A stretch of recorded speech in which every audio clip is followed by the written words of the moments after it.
have the Hershey Kisses? Not the, yeah, the Hershey. Thank you. Anybody else need any? Just throw one down to me in the middle of the meeting. Oh, no? No. If you hit me in the forehead, I'm going to be mad. They're good. You have chocolate? Nice catch. Chocolate? Recording in progress.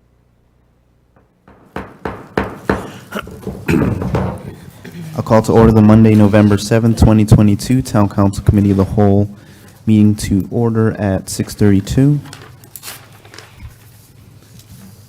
All councilors are present with the exception of Councilor McBride, who will be here shortly via Zoom. So we have a quorum. Onto calendar and communications. Councilor Baumgartner. You're muted. My apologies. Hello, everyone. Thank you, Mr. Mayor. Just want to let everyone know that obviously tomorrow is an election day. Polls open at 6 a.m. Close at 8 a.m. Hope to see everyone, if you're a voter in Groton, to turn out. Always great to see Groton lead the pack as far as turnout goes. So nothing further to report. Thank you. Thank you. Councilor Parker. No report. Thank you. Councilor Franco.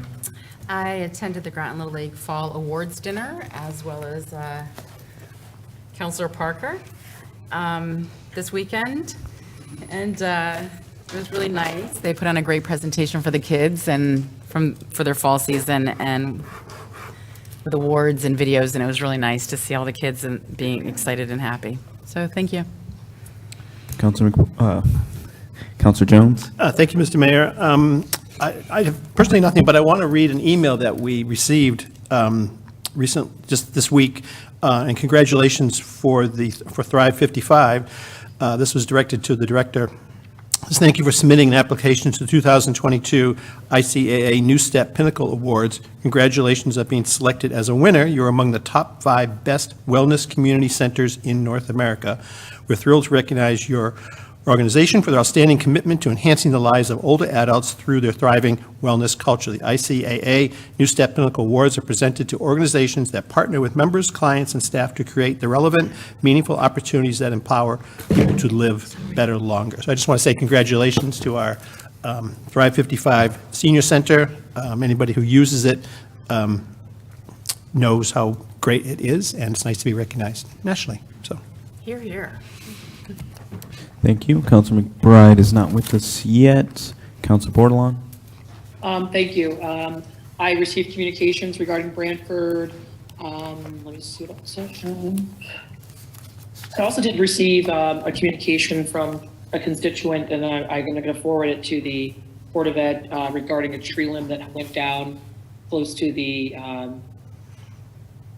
always want to still call it Cutler, the new elementary school, the Mystic River Elementary School.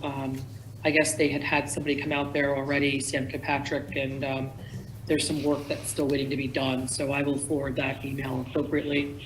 I attended the Proper Reuse Committee last week, Wednesday. Let's see. And I also attended the marching band competition in Pennsylvania, where Fitch marching band took 3rd place out of 10. And the most important part was that, not where you place, but the fact that they had improved in their score drastically from the beginning of the season. So congratulations to the Fitch High School marching band, as well as, I think that is it. Yeah, that's all I have. Thank you. Thank you. Councilor Westervelt. Thank you. I received various emails and phone calls throughout the week about a number of different topics, including Brantford Manor. Also the dysfunction in the town council chambers last week. We got several phone calls on that. More information will follow on that. Thank you. Just a heads up, his mic, I'm not able to hear him. Just. Thank you. Councilor Kassiri. Thank you, Mr. Mayor. I received various communications regarding, I was going to bring up Thrive 55, but thank you, Councilor Jones, for doing so. Brantford Manor, an email from Ms. Polson, an update on Laurelwood Park Place, the Finance Quarterly Report, the Town Manager Report, the RTM Public Safety Committee, a FOIA request, Ledgely Health District work schedule, and I just wanted to congrats any of our local runners who ran in the Tarzan Brown Road Race this weekend. It certainly was unique weather for November for that road race. Thank you. Counselor Bordelon? I forgot to add in communications. I received an email regarding Brantford about a new article that's in the paper from California regarding related. It's a part 1 and part 2. I don't know, John, Bert, did you receive that as well? Yes. Are you able to forward it all to the council? It speaks very mirror image of what's going on in Groton, so I think it's important information for the council to know. I will. I'm sorry? I will. All right, thank you. Thank you. And I'd just like to say, as Councilor Baumgartner alluded to, tomorrow's Election Day. Just so everyone knows, the polls are open from 6 a.m. To 8 p.m. And I believe as long as you're in line by 8 p.m., you will be allowed to vote. That's all I have. On to approval of the minutes. I make a motion to approve the October 25th, 2022 minutes. So moved. Second, Kasiri. Moved by Melendez, seconded by Kasiri. All in favor, say aye. Aye. Opposed? I have my hand up. Are you voting in favor? I was wanting to discuss part of it. Okay. We're in the middle of a motion. We- We're in the middle of a motion. We are in the middle of taking the vote. All right, but my hand had been up. I apologize. I just ask that you please scan the screen more frequently so that people aren't missed. Because I don't feel I should have the chance to just add. Council comment. Bordelon, are you voting in favor or opposed? Or abstaining? I'd like to make an amendment to the minutes. We're in the middle of a vote. So how can I amend? You- Because I got looked over. Okay. Councilor Baumgartner and Councilor Bordelon, how are you voting on the minutes as written? I did say aye Okay. for the minutes, but Council Board did have her hand up, and so just want to know. Okay. So Councilor Bordelon, how are you voting? So just quick clarification, couldn't we retract like we've done in the past to backpedal back if someone wants to take down their aye? What? How are you how are you voting? Councilor Bordelon, how are you voting?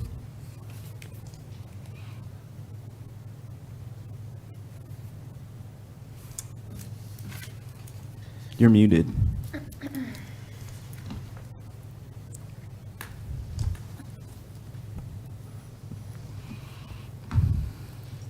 I think you can ask her to unmute. She is muted, yes. Councilor Bordelon, you appear to be muted, if you can hear me.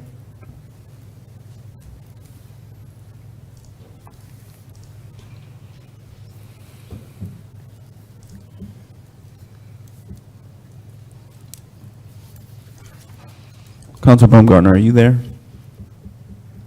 He's muted. Yes, I'm here and I'm ready to carry on with business. Okay. Councilor, all right. So that will be 7 in favor, 0 opposed, 0 abstaining. With Bordelon not voting. On to new business, Town Council 2023 regular meeting calendar.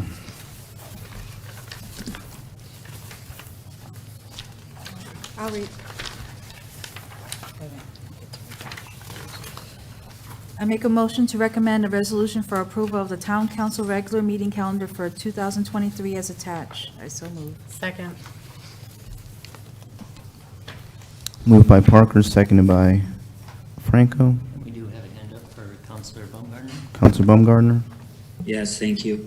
I would offer an amendment just due to, I know in years past, we've amended the meetings in this meeting, the proposed calendar, when new information has come to light just about certain days that do impact a lot of people. And I would note that, especially for this council, if any of these councilors should choose to run for reelection, I would note that it may be best to hold that meeting the day after the election as opposed to the day before. So just bear that in mind as we're making that decision. May not be the best day to have a meeting the day before. And then additionally, one change that was made last year from the regular calendar is just factoring in primaries. And so just want to make sure that that is reflected as well. So I would amend both days to have to be the Wednesday following the Tuesday as opposed to the Monday before. I was going to say that one of those days, we can't because RTM's probably going to meet on those Wednesday of that week in November. That is RTM day, though. That's the RTM I day. mean, it could happen on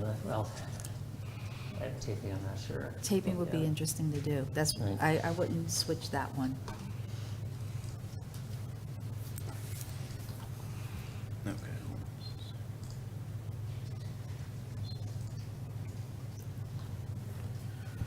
So Borderlands hands up. Counselor Bordelon? Yeah, I would agree as well that I think it would be important to fix that. I guess the question is to the town manager, if there's a conflict, what should we do? We shouldn't just say, oh, the RTM has a meeting, so we can't switch it. I mean, we don't want to have a conflict with a meeting. I would just have to ask Sean Greeley if it creates any video obstacles. Right, so in the past, what has happened with videoing, there could be a delay and it might not be live. But it would seem to me that we should try to figure that out. So should we hold this vote until we seek more information, or? Sean, for next November, if an RTM occurred at the same time as a council, does that present any challenge? It would, one would be aired on GMTV, the cable channel, and then one would be streamed, and then one would be delayed in posting to YouTube. So we can do it, it's just, one can be on air live, and then the other can be streamed live, so they'll both be on live somewhere. Thanks for that clarification. So that makes more sense in line with Councilor Baumgartner's request. It's doable. It would just delay, even tonight, the city's meeting. And so one is going to be on channel, and I believe one is not live streaming. I'm not sure. Maybe Mr. Gurley could confirm that, but I know when that happens and they're lined up together, then they just delay them as he stated. Yes, that's exactly what's happening tonight. The city is going to be on live tonight on the cable channel, and we're streaming live on YouTube. And then we'll get both of them up. So that seems to me that we would be able to do something like that. Would that make sense, town manager? Yeah. Whatever the council wishes, it's fine with me. I mean, I think that's the most, I don't know if Councilor Baumgartner has anything else with it, but I think that would be Yes. the best way to do it. I did make the motion already. What wasn't seconded?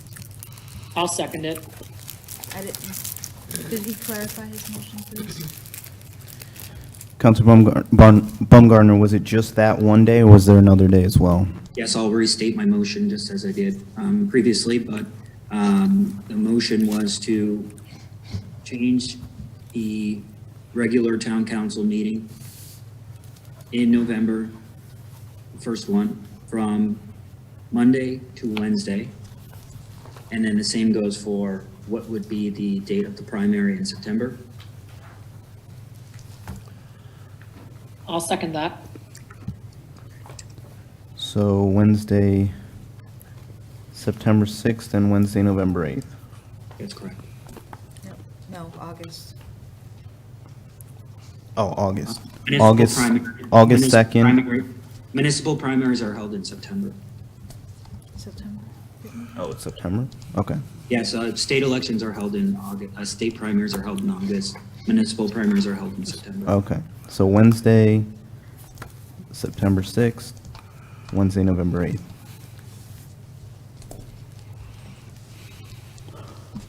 Counsel Kasiri?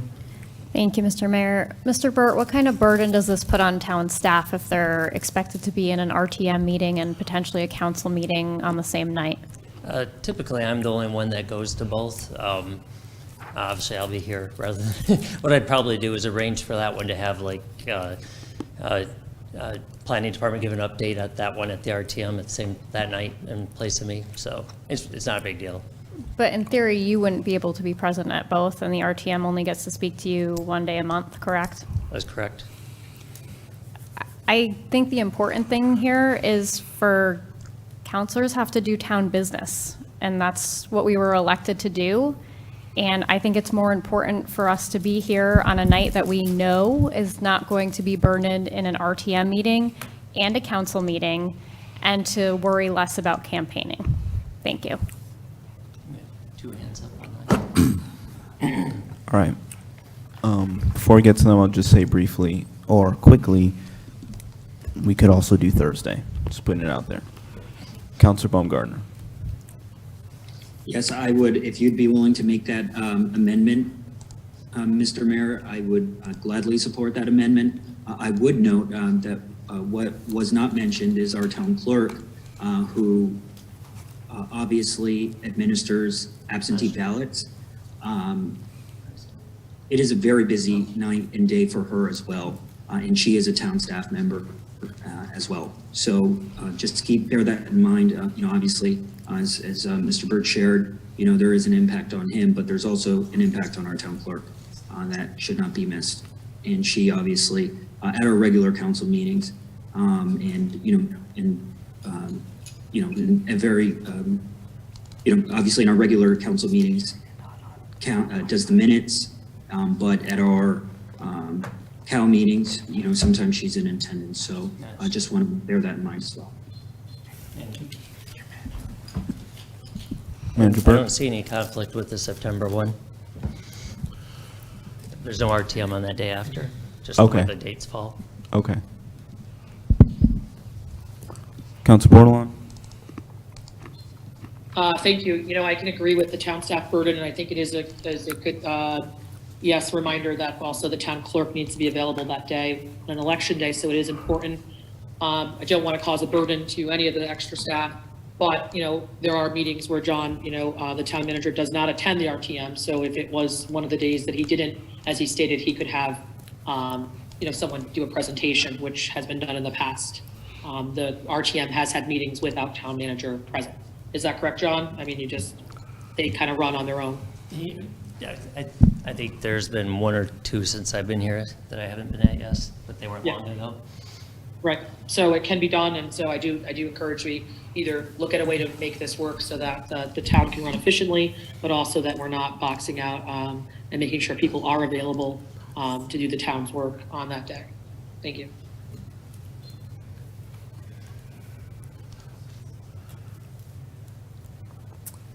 Okay. So first we'll vote on the amended motion. Yeah. Counselor Jones. Mr. Mayor, I'm sorry. Yep. It's Counselor Jones has the floor. One The second. motion you placed, I apologize, Counselor Jones. That's okay. No problem. I'm going to go with the existing calendar, assuming that, I'm assuming this is put together by the town manager's assistant, and spent a lot of care putting all of this together, so I think it's fine, and this is a night before an election, and we're all here, and there's no problem with it, so I think we can just, and from my point of view, just go with it as it is. So. Counselor Franco. I believe historically, we've always had our meetings the day before an election. And if for some reason, if we get close to that date and we choose to change it, then we can make a special meeting and change it if we so choose to at that time. So I'm okay with the original. Point of information, Mr. Mayor. What's your point of information? Did someone actually make that amended motion, and who seconded? No, there isn't a second motion currently. There Okay. was no second. So we're still on the Wednesday amended Yeah, motion? Okay. Wednesdays. Thank you. Okay. All in favor, say aye. Aye. Aye. Opposed? Aye. Abstentions? Fails 2 in favor, 6 opposed, 0 abstaining. Baumgartner, Bordelon in favor. I'd like to make an amendment then. What's your amendment? Was it discussed for the date to be Thursday? Is that what you stated, Town Manager Burt? I think one of the counselors had pointed it out. I did look online. I don't see an issue a conflict likely on that Thursday for November. All right, I'd like to make a motion for that Thursday after then. I have a motion for Thursday, November 9th. Who seconded? Any second? Second, Baumgartner. Moved by Bordelon, seconded by Baumgartner. All in favor, say aye. Aye. Aye. Opposed? Aye. Abstentions? Fails 2 in favor, Baumgartner, Bordelon, 5 opposed, 1 abstaining, Westervelt. On to the main motion. Agenda as, meeting calendar as printed. All in favor say aye. Aye. Opposed? Aye. Abstentions? Councilor Baumgartner, are you in favor? Yes, I said yes. Okay. Aye. So that will be 7 in favor, 1 opposed, Bordelon, 0 abstaining. Carries. And, Mr. Mayor, I heard Councilor Bordelon say aye.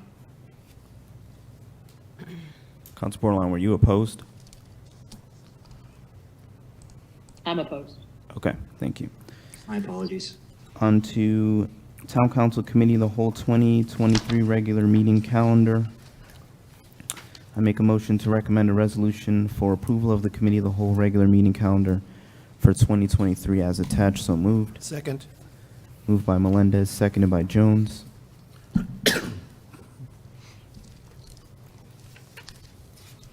All in favor say aye. Aye. Aye. Opposed? Abstentions? Carries 8 in favor, 0 opposed, 0 abstaining. On to Town Council Personnel and Appointments Committee 2023 regular meeting calendar.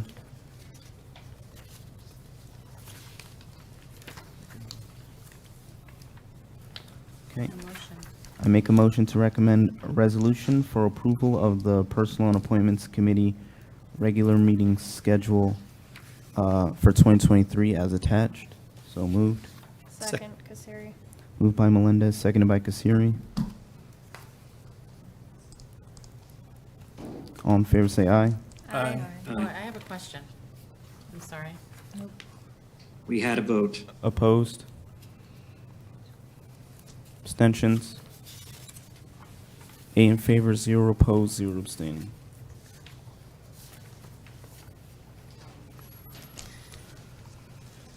On to Conservation Commission, Open Space Protection. Director Reiner is going to get, there's a Conservation Commission meeting going on right now in the building, so John Reiner is going to get Larry John. He'll be back in a second.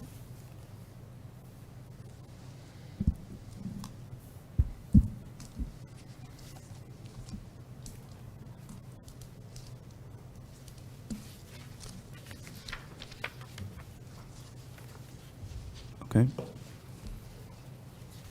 We can also do the next one while we're waiting. I'd like to make a motion What's your to motion? review the previous question.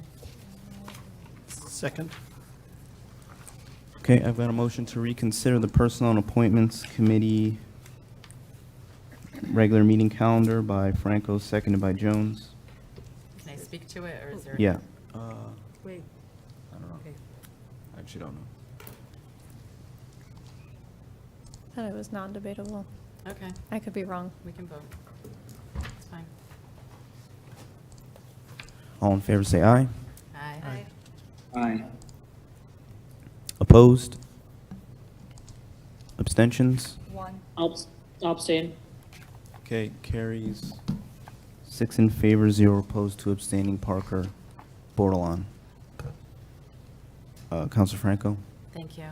So the dates are all listed as Tuesdays once a month, and then in the writing, it does say all meetings begin at 5:30 at the community room, town hall, and it goes on to say the second and fourth Tuesday of each month. So it's written as twice a month, but it's only listed as once a month.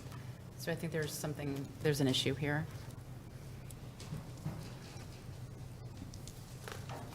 Wait. Oh.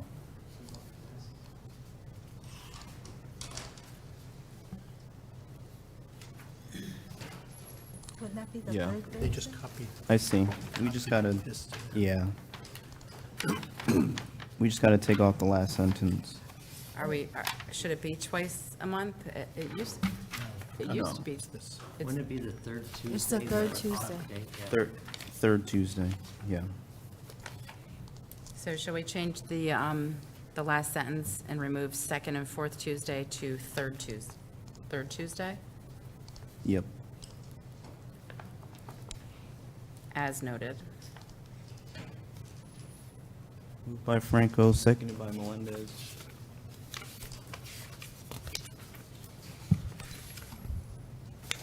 All in favor, say aye. Aye. Aye. Opposed? Abstentions? I'll abstain.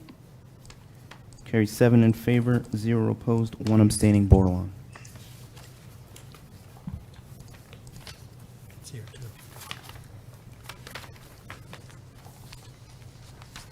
This is the regular council meeting. Is Director Reiner? No, he's not involved for this one. Okay. Yeah, we have the Conservation Commission members here. If you want to come on up. And then we also have one, Tom's online too. Yeah.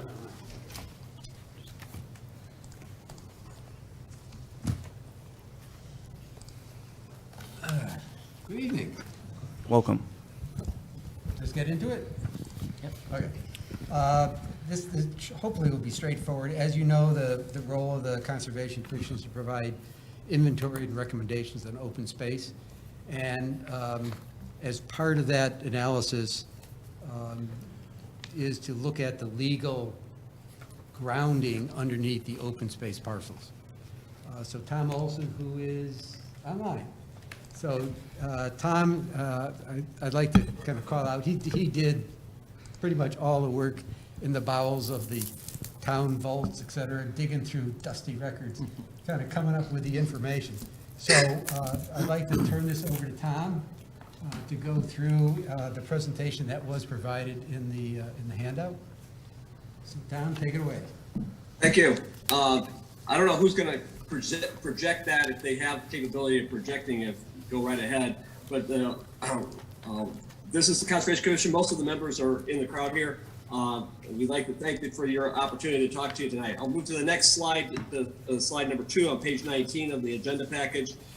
Things that we want to talk about tonight is the open space inventory, update our open space definition status, dedicated open space protection, and then a recommendation for some action from the town council. Next page, on page 20, is that from the inventory, one of the inventory of the town's open space is the responsibility of the Conservation Commission. And so we've taken that on in heart, is to meet this responsibility, is we've worked with the town GIS staff, and we've gotten great support from Noah Feldman in particular. When he came on board and what we went challenged with him, he came up with the real aspects of what to go do and how that we could coordinate this in order to get in sync with what's in the POCD, is how that contractor developed that at the time back in prior to 2016, and also to take a look at how we can be managing things relative to the categorizations that are in the POCD. And the POCD breaks open space down into 3 major categories of dedicated open space, facility open space, and then a managed open space. Dedicated open space being basically just areas of the town where it's vacant property. Nothing's going on. There may be some trails, but there's a lot of good carbon sequestration going on. But the town, in reality, we find that no one from the town is really showing any ownership of it. No one's checking the borders to making sure that it's not being encroached upon. That there's nobody doing dumping there and that type of stuff. Where, contrary to where you go to the other two areas of open space, the facilities is being managed typically by the school board, Board of Education, or the Public Works folks. And they do a great job on their properties and kind of stewarding around them. So we're very confident from a Conservation Commission that we can trust them to go do their things. Likewise, for the managed open space, we generally find that this is a Parks and Rec responsibility. We work very closely with Mark Berry and his crew for the areas that are identified as managed open space. And that's be your COP property and various parks that we have within the town. And so, which are much more facilitized to have spaces that have recreation and activities and the like. So, but we've also taken, we see that there's town-owned spaces like this, but likewise, just for everyone's information, we've also categorized all the parcels in the town so that if you have state ownership, we've categorized those as like the UConn campus is like, it's very similar to school property, so it'd be a facility open space. You have privately owned things such as Groton Open Space has their dedicated open space areas. And likewise, you have the city and also and then also Groton Utilities with their reservoir areas. So we've gone off and put all this into an inventory. So we can shift to the next slide. What we have is an online working internal to the GIS website. We have not gone public with this yet, but we can categorize everything into 13 different layers for each of these different categories of type of open space within the town. You can highlight, bring up all this the stuff, and then we've also gone beyond that and taken a look at what's the type of protection that is with each of these open spaces. This has been an ongoing effort. A lot of things have, such as the GOSA properties and some of the town areas have a conservation and recreation easement because they were purchased with state funding, and the state required that. This is similar to what's happening here as we move to the Wolfbrook property that's in process of having that happen. So we've been able to work this. Our goal is to get that all up to date. But in some cases, there's parcels such as this one that the sample, the first one that comes up, there's no deed protection with it, so there's really no part, but we've categorized this into some level of open space. In this case, it's a Groton Long Point owned one, so it's not really a town property per se, but it's within the town boundary. So we have done this effort because it was just easier to do all the parcels within the town. Going on to the next page. Yeah, Tom, I'd like yes. to make a point. So Sure. on the right side of the page, you'll notice that all the layers that Tom mentioned, which talk about the specific type of property, state, city, town-owned, et cetera. There's a database. If you look at the bottom, you'll notice there's a table, the statistics, et cetera. So this is a working and useful document. You all can have access to it. I mean, I know town manager can provide you with a link to it so that you can look at what we're talking about.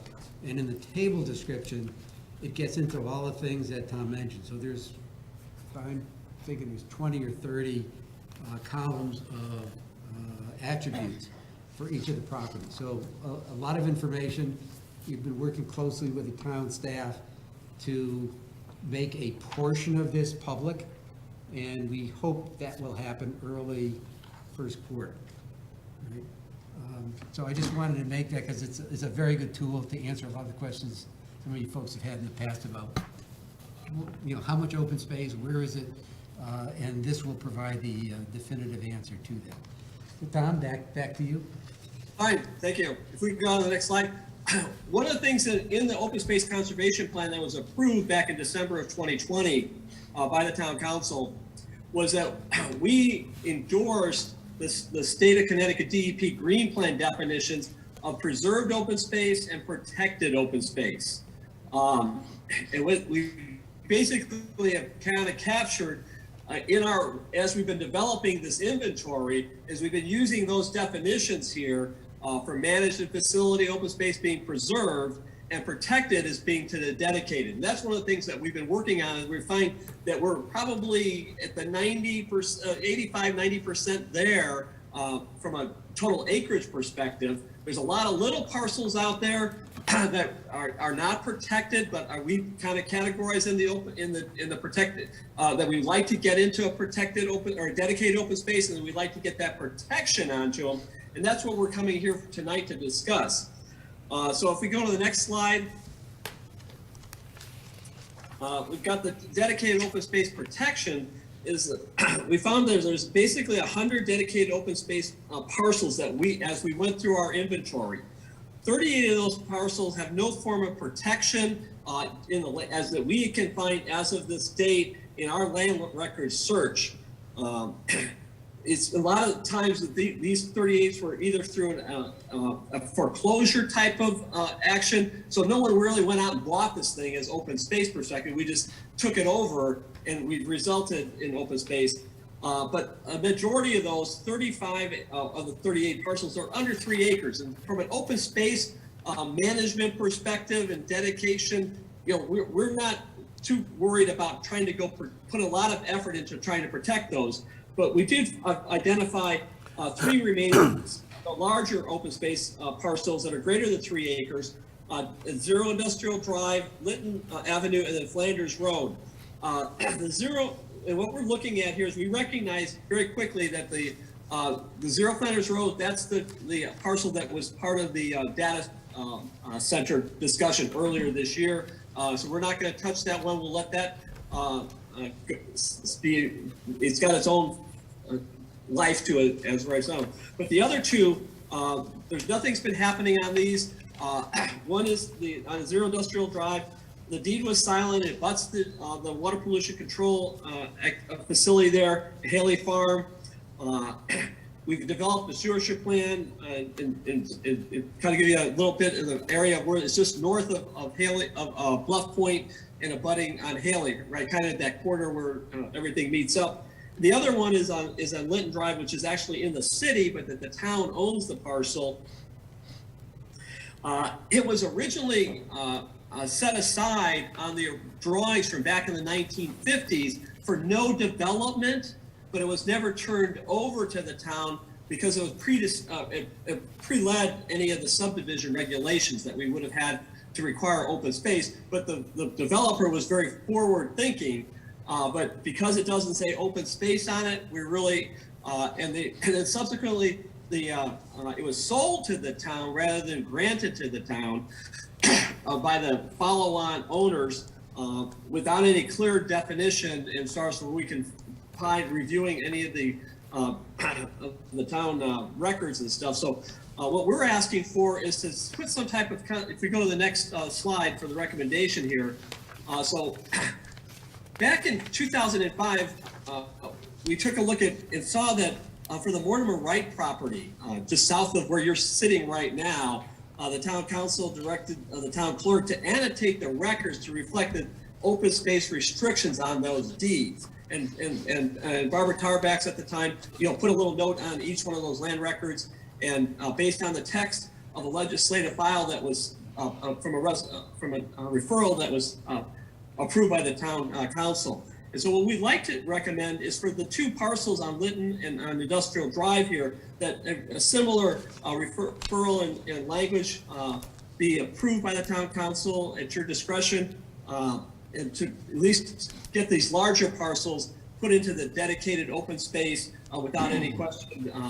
And so that's our recommendation for you and for your consideration tonight, and subject to your questions. Thank you.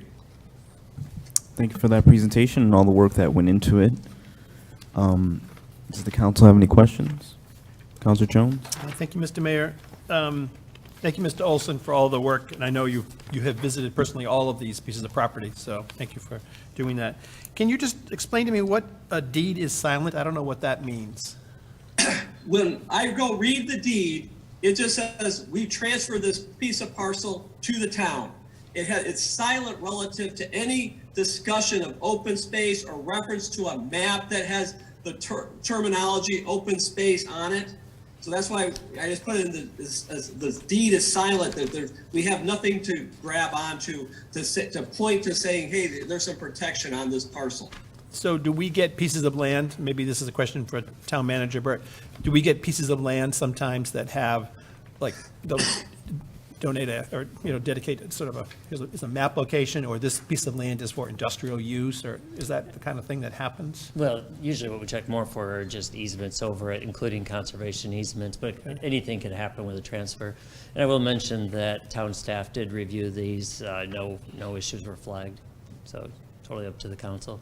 So, so these just generally have nothing on them, they're just sort of blank, they just show up. Is this a permanent, these two pieces of property are done under this recommendation and put under protected open space, or the dedicated open space, does that mean they can never be taken off? Is this a permanent kind of conservation easement? That is the intent. That's the intent. That's the definition of protected open space. Now, granted, given history, nothing is 100%, but there's a different process, right, which goes, the state has some oversight, you may have to go to legal action, whatever, so nothing is 100%, but it really takes it off the table in terms of what I would call, now when you look at the properties, and we provided the reference, I think the link is active in the information we sent, but it's also on the town website. The stewardship plans have all the detailed information, have all the analysis that Tom, he walked the property, right? He walked the property, took pictures, so all that stuff is there. And the net is that, and you heard the town manager indicate that there was no objections from staff, this property isn't developable, number one. Right. It's adjacent to other properties. It's ugly from a development point of view, but it does have redeeming value from an open space. So it's really a cleanup, and it's been that way for decades. I'm trying to remember how some of these properties have been around, well, forever almost, but a very long time, right? And it's just a cleanup, so that we don't have to have potential issues in the future. And they're given the designation of zero industrial drive or zero Lytton Ave just because they're sort of at the end of those roads? Is that the It's reason? uncommon for parcels. You could have several parcels with that same zero designation on a road. When we actually did the easement, we would, make sure we have it by PIN, also by the parcel identification number. And the industrial one's the one sort of between Bluff Point and Haley Farm? It's And the parcel Frisbee Golf unauthorized there. And is that the one that's sort of along the train tracks? No, that one is, that one's not being, though, the zero Flanders. So were you saying zero industrial? Okay, sorry. I thought Yeah, zero no, I Flanders. was just asking, I mean, they're all zero, so I was just wondering, Yeah, that's just a designation. It's very that's- common. It's That's kind of throughout, where yeah. you do it. Okay, I'm just trying to understand how the terminology that's here. And yeah, Flanders is the one. So basically what you're saying is do something with the industrial and the Lytton, but the Flanders just let it sit because we don't really know what is going to happen with Right. that. We know there's a lot of discussion that's been going on that. So there are some conservation community groups that want to keep it that way. And so what we said is, let's let that take its course, and it'll obviously come back to the town council at some point. But right now, these are pretty straightforward. Don't see any contention, and, the town staff, ECD, I mean, nobody cares about, they don't care about these properties. They care about the properties. I've walked on some of these properties, so I know. And just one last question on, I guess, the industrial drive, which is between two large open space properties. Are we able to, with this dedicated open space designation, we could put a trail across that, or can we do something like that? Are we restricted from the town point of view of doing anything? No, there's no restrictions in terms of that. Matter of fact, the point is that, and it's in the detailed stewardship plans, which talk about how to properly create trails, how to maintain the property, get what can and can't be done. So that kind of gets into the details of a stewardship plan. Okay. And just as a point on Industrial Drive, there already are trails on that parcel today. Mm-hmm. And as far as on Lytton Drive, there's been some walking that's been done on it, but there's no trails at this time. Right, okay. I mean, the 22 acres of industrial is pretty good size, so that's, you could do something with that, or join other trail systems that are already there, so. Okay, all right, thank you. Thank you. I'm just going to put a motion on the floor. I make a motion recommending a resolution that the town manager be authorized to sign and place in the Groton Land Records the following statements. The town property located at 0 Lytton Avenue, pin 1688127588981, was conveyed to the town of Groton on January 30th, 2001, and recorded on June 15th, 2001, at volume 738, page 739 on the Groton Land Records. This property was acquired in whole with no specific intended use, as the original plan recorded on the map, volume 53, page 92, only stated not to be developed, as this parcel abuts other town-owned dedicated or facility open space parcels. The Groton Land Records shall formally note the explanatory text for this parcel, also include the language primarily for open space preservation and conservation of wooded site. Additionally, the town property located at 0 Industrial Drive, pin 2608130311425, was conveyed to the town of Groton on August 13th, 1991, and recorded on September 1st, 1992, at volume 552, page 701, on the Groton Land Records. This property was acquired in whole with no specific intended use recorded, as it abuts other town and state-owned dedicated or facility open space parcels. The Groton Land Records shall formally note that the explanatory text for this parcel also include the language primarily for open space preservation and conservation of wooded sites. So moved. Second, Jones? Moved by Melendez, seconded by Jones. Councilor Franco? Thank you. So the property was acquired with no specific intended use. The way they currently are right now, we can put trails on them as they are right now. Is that correct? As was stated, one of them does already have trails on it. Right, so they can have trails now. Oh, yeah, absolutely. It's similar to knowing school property where we don't have it protected, but it's still part of open space in Groton. So the issue that I come up with is the Merritt property. And as you discussed, when it came to the Merritt property, it was protected space by the state in what you're asking us to do with this other property. And we needed to do a swap. And so we grabbed Boulder Heights, and then we had to end up putting in, after much work with conservation groups, we had to put in the King property as well to make it a whole, of like an equal balance swap. And then we had to go through the state, and it was biting your nails almost to the last minute to know if we were going to get that property swapped, if they were going to approve it. And it was intense to know if we were going to be able to put the school here and if everything was just going to fall apart. And so the problem that I have is by taking these pieces of property, that if anything in the future, and we don't know what it could be, because who would have ever thought the middle school was going to be here 20 years ago? I would be like, no way. So who knows what the future is going to bring, that if we ever need to put something as a swap, we will have no land and would actually have to purchase land to have a swap for something. If we don't have open land to say, hey, here's some property we could put in protective as a swap if need be ever in the future. Nobody's saying that we're doing with anything with this land. As you're saying, there's really nothing, like, we're not looking to sell it. We're not looking to do anything with it. But if it just sits there, it's not harming anybody. But if something ever came up in the future and we had to do something or needed a swap or we needed land for something, we wouldn't have to purchase it. We could protect it then and use it as such when the Merritt property happened. And I would say this is like really serious stuff. I mean, we went through this. This was hardcore stuff. And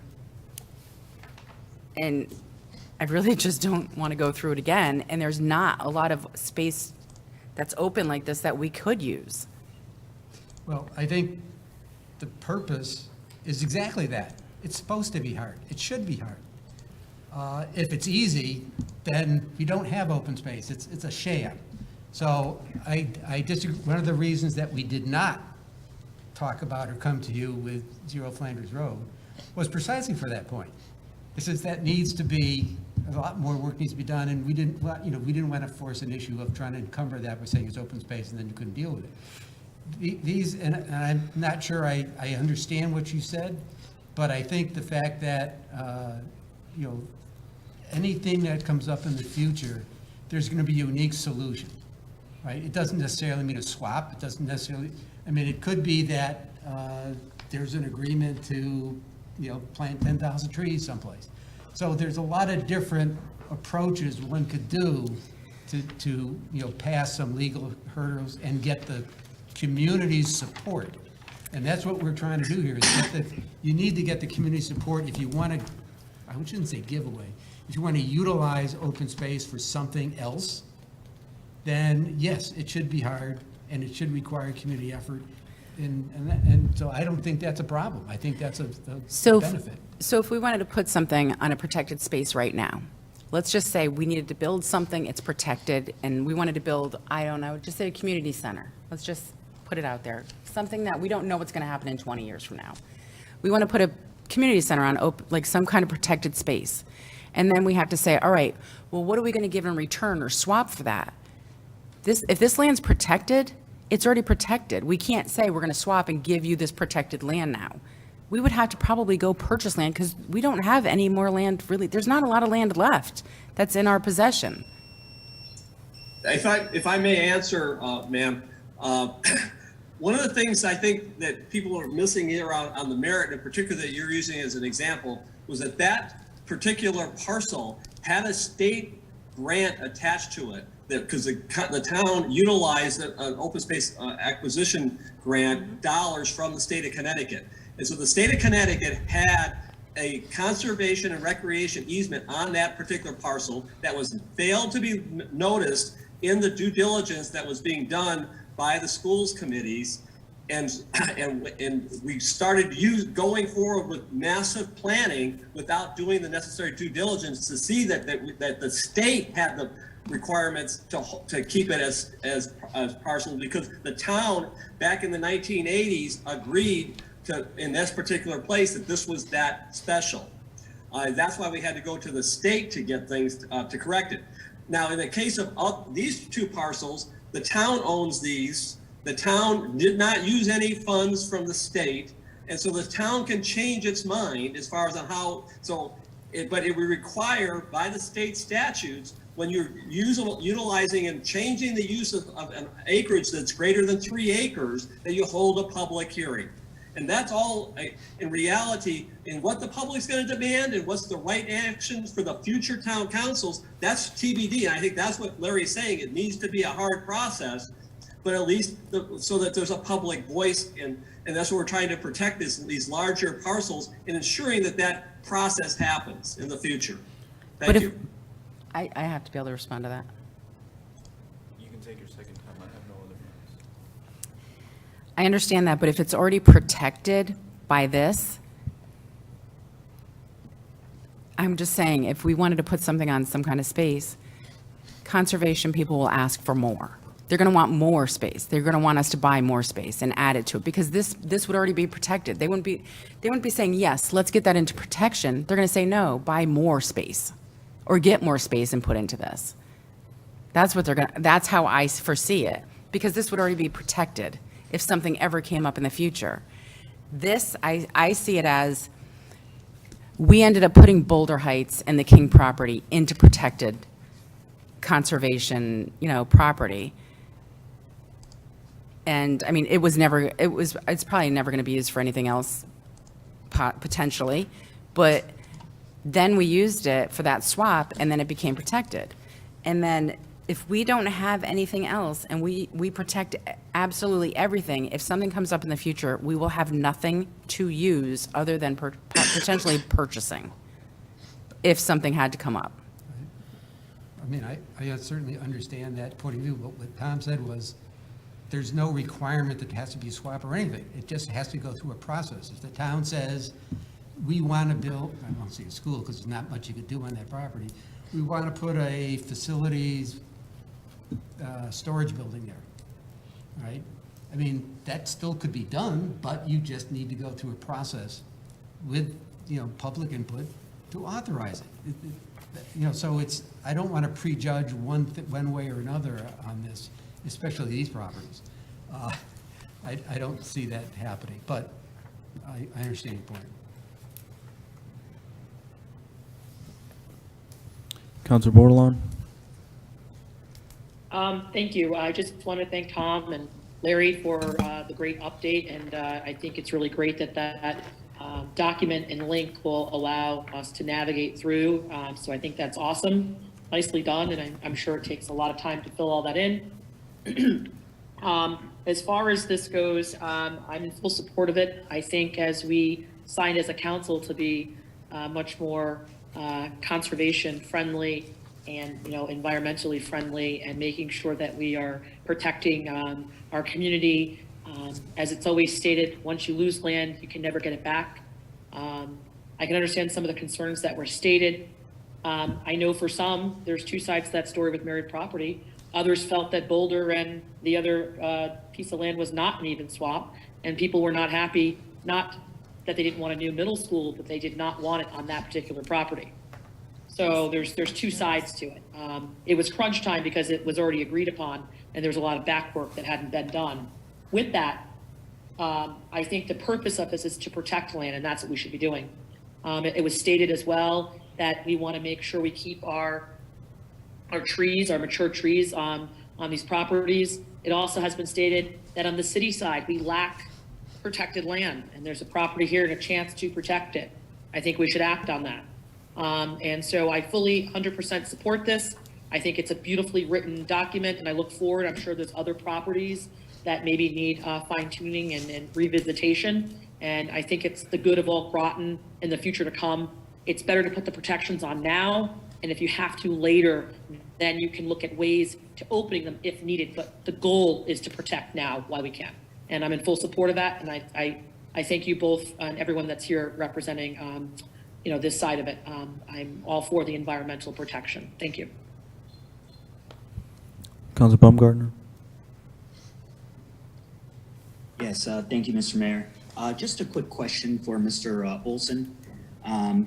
Before I start with the question, just again, I want to reiterate what Councilor Bordelon stated, and thank Larry and Tom for sharing your insights and the incredible research you did. I'm always shocked when reading through your very thorough reports that you are all unpaid volunteers, and you certainly do the work of an experienced professional. So I just want to thank you for your yeoman's work, your volunteerism as always. And my question would be, is the motion made by our mayor, which I do support, is that the motion that best advances the goals that you have outlined in your report? Yes, this motion was reviewed by the Conservation Commission, and it's following the exact format from a legacy perspective back in 2005. So we feel this is more than adequate to do what's necessary, and it's not over encumbering as far as from any kind of legal or administrative burden on the town staff. Thank you. Outstanding. And can you speak to the nuances, or at least the differences between the preserved and dedicated open space? Maybe a quick elevator. On the preserved and protected, back from the Connecticut DEP Green Plan, it's fairly straightforward. This is on page 22 of the agenda package, or the fifth slide that we presented here. That when you go acquire things, you have an intent to do it, but it doesn't get documented per se. So a lot of the state parks and forest lands and these watersheds don't say that they're open space per se. They may be said we received this for a specific purpose, that is a recreation item, particularly like the watershed areas. People go out and buy these areas to provide protection, but they're not necessarily open.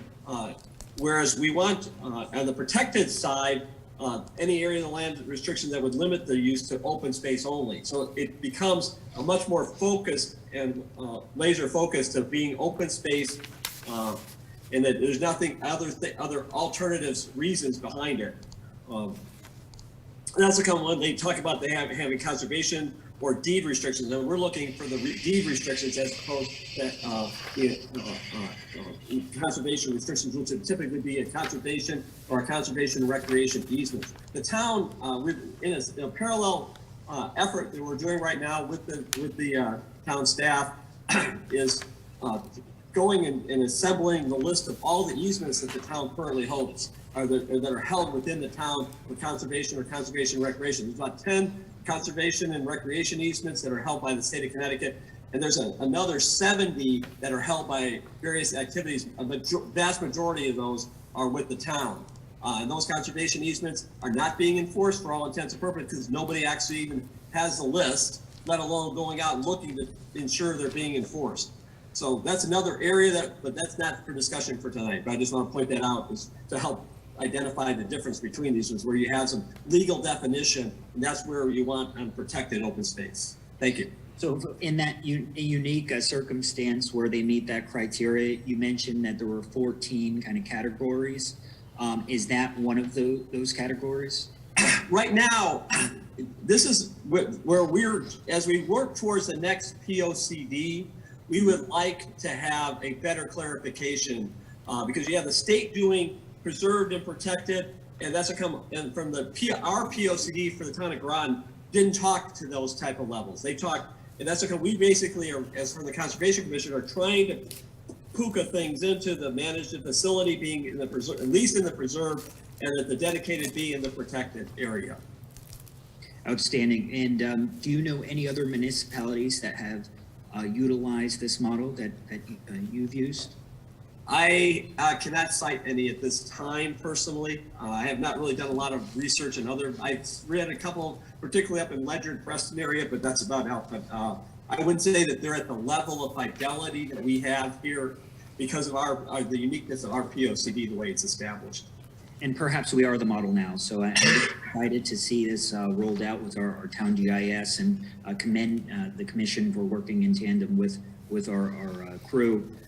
Just from, my ear close to the ground, it's abundantly clear that our GIS staff is, certainly punches above its weight.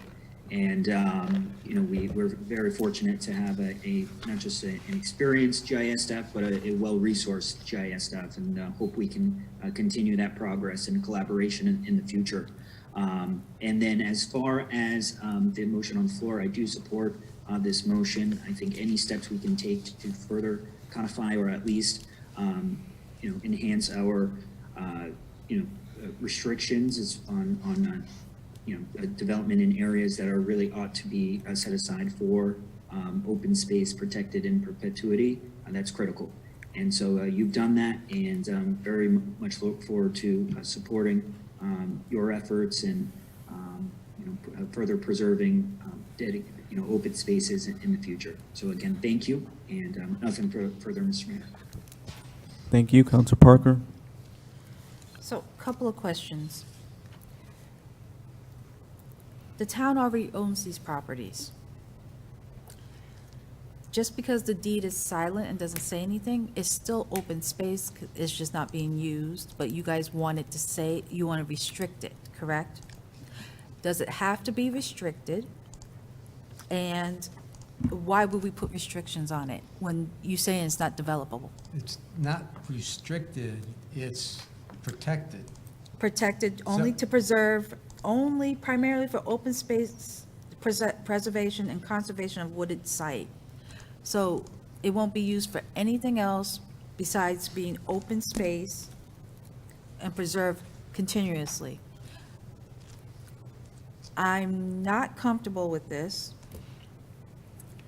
because we already own the land. If it's not being used, it's already open space. It's not developable. From a definition point of view, we would not be able to count it as open space. Okay. Because that's not the definite, we just, I Councilor understand. Groton already talked about what's the definition. it would not be open space. It would be town property, and we would exclude it from any open space calculation. Now, that's one thing. The second thing is, the open space allows for and supports active recreational use, not recreation where you take the trees down and make a field, but recreation in terms of trails or bikes or hiking, those kinds of things. My question will be, how much open space does Groton have right now? How much, compared to what the property is? I want to know how much we have right now. It's exactly the point we're trying to clarify. Besides these properties that you have listed, how much do we have in Groton open space now? The town-owned, if you look through the analysis we've done, excluding the not deeded part, we're town-owned is something like 8.5%, something like that. Remember, that does not include state, private, everything else. You asked for town, so now let's get clear, what definition are you asking for? So you I asked for believe town. we've acquired many parcels of land as the town of Groton that has open space. Correct. How much is the open space? Because it's more than eight acres. Are you saying it's I said more than? 8%. 8%. What's 8% in land-wise? Tom, you got the model open there? I think it's I do not have the model in front of me right now. 320 acres? I think we got 40,000 acres. And what does the state, I know across the board, the state's trying to have that. What is their number? Well, the state looking for 20% going to 30%. And that's why we're trying, but then it's a question of, we get to count state property and private, non-town owned property in that Okay. calculation. So what would that be without these two properties or three properties? We're in the, now remember, given where we're at, this is less than 1%, so you're talking about, you're in the 19 to 20% range. If you add in all those other properties. So we're almost at the 30 without, No, these- no, we're not at the 30, I said we're almost at almost, we're 20. Correct. So without these two,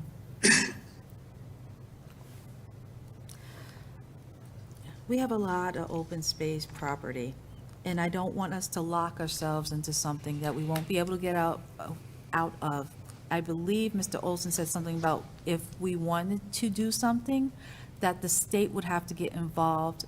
He did, he mentioned the word state while he was talking about it. Only in regards to the one example dealing with the Okay. inherit property, not these So properties. if the town decides not to put it on, and they could sell the land if they wanted to,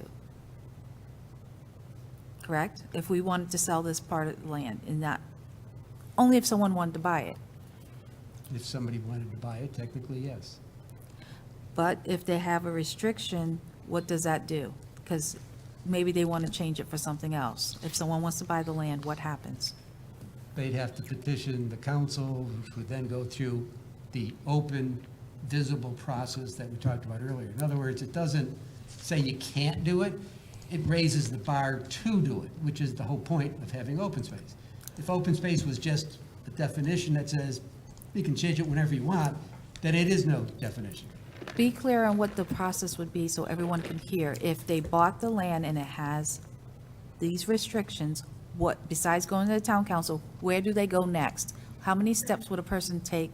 How many things do they have to go through to get the property? Larry, I can answer that. Because these are parcels, there's a state statute that talks about larger parcels that are greater than 3 acres require, if they're in a dedicated open space designation with them, they would have to go through a public hearing process, okay? As opposed to, if the town wanted to disposition it, they was not necessary requirement for open space, for a town, for public hearing. But this public hearing would focus on the fact that it's open space and it's reducing, and that would have to be part of the announcement and everything to the general public. That's really what you're really gaining here. It doesn't prevent the town from liquidating this, just like the state can liquidate, Bluff Point for all we know, but it has to go through a public hearing process. And sure, admittedly, and that's intentionally recently placed into the state law at the urging of a lot of the conservation advocacies to make sure that they're not being blindsided with towns trying to liquidate parcels to put them on quickly onto rolls, onto the tax rolls, and giving up open space that's been already tracked trying to achieve the state goals. It's actually 21%, but of that 21% split, there's a 10% for the state and 11% for the municipalities and private organizations within the state. So it's a split. Who's acquiring all this land?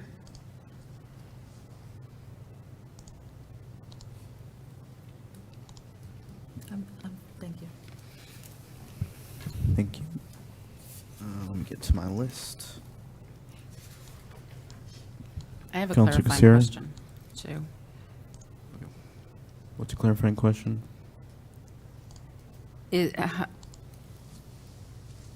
For John Burt, how much open space do we have left that town owns that's not protected? I can't say right off the top of my head. Especially too, part of our swap that we had to do for the state easement, or because of the state money, we took a part of a school property to do that. So you can be sort of flexible in how you do it. So, like you said, there's a lot of definitions and there's a lot of ways to characterize it. I couldn't say right offhand how much we have. Thank you. Counselor Kassiri? Thank you, Mr. Mayor. Mr. Dunn, good evening. In your commentary and your response to Councilor Jones, you stated this property is not developable. Were you referring to one property in particular, or did you mean to refer to both properties? I'll defer to Tom, but I think when you walk it, it certainly doesn't. The parcel, excuse me, the parcel on Lytton Avenue is very rocky, and that's why it was set aside by the developer, because from his aspect, this is again back in the 1950s, it was not economically developable because of the slope and the amount of ledge in the area. The property on Zero Industrial Drive was actually owned previously for the town we're getting it, by Electric Boat. Electric Boat received it as when the railroad gave it up to them, because when Electric Boat took over at the Midway facility, which is now owned by Amtrak, they actually tossed this in order to get some of in the pricing area. And so the Industrial Drive one, it's fairly level. It doesn't have it's potentially developable. I'm not going to say that, but again, it's very surrounded between the water treatment facility. It's in a lot of it is wetland, because you have the discharge area for the water treatment water pollution control facility discharges over that a large portion of that parcel. And so I'm not saying that in theory you could develop it, but it's not an ideal location because it's just too hard to get to.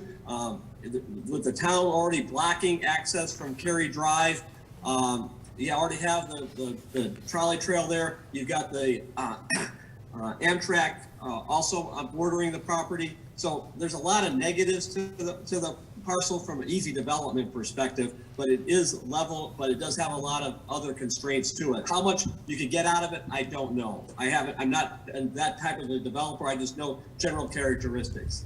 Thank you.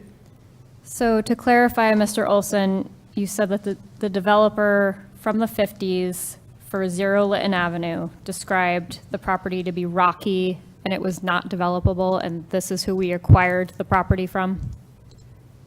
On the original drawing, the mapping the package of mapping he submitted for approval for the development there at Lytton Avenue, there's a bunch of apartment buildings and things in there. He set this as do not develop. And that's actually on the words are on the map that he submitted. Thank you. And to clarify your commentary on Zero Industrial Drive, it was acquired from EB, that the property is level, that it has wetlands, and that it may be inconvenient to access, but we cannot say for sure that it is not developable. I would say a portion of it is developable, but a portion, obviously being in wetlands, you can't develop in wetlands. So it would take, you'd have to do some work to find where that developable areas are, but there's potentially developable areas. Thank you for that clarification. Mr. Burt, has town staff done an assessment of these properties to determine, do we know what they're zoned at? Do we know? We look at that when we look at it. I just don't have that report with me. Okay, So, but we do look at that when our committee meets on that. okay. And just can I point something out? I was just looking at some of the state statutes under section 7-131N. Basically, for any property intended for a park or other recreational or open space purpose, you will have to swap land. It's, to take it back out.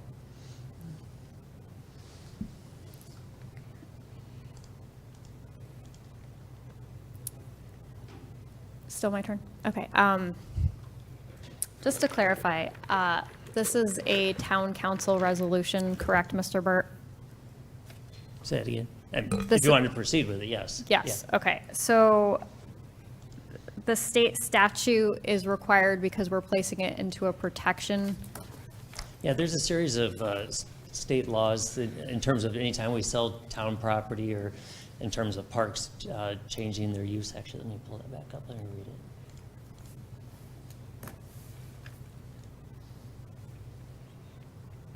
I would want to have our attorney, but taking of land previously intended for use as park or other recreational or open space purposes, you have to provide comparable replacement land at least equal in value and per unit area size to the value. So it looks like you would have to do that. But anytime you sell land or even this type of restriction, there's different rules that apply. And then also the 8-24 referral to the Planning and Zoning Commission for review, that type of thing. Now this one, if you were going to take it back out of open space, you have to have noticed public hearing, some rules on that. And that's the main thing besides replacing the land. Do you have that state statute that requires the public hearing? 7-131N. That's part of, okay, thank you. I'm having a really hard time. I'm completely for conservation. I want to protect our areas. I'm having a really hard time making a decision tonight on something that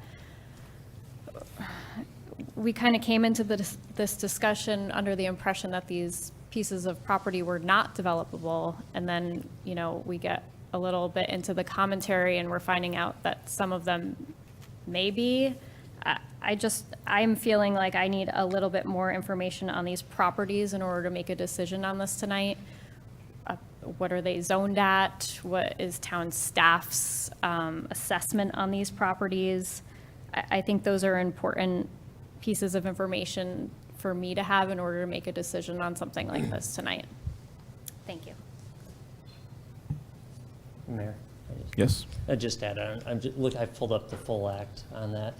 It may be just when we acquire land, we have to do that. If it was dedicated open space, I'd want to have our attorney look at exactly what's required. Counselor Jones? Thank you, Mr. Mayor.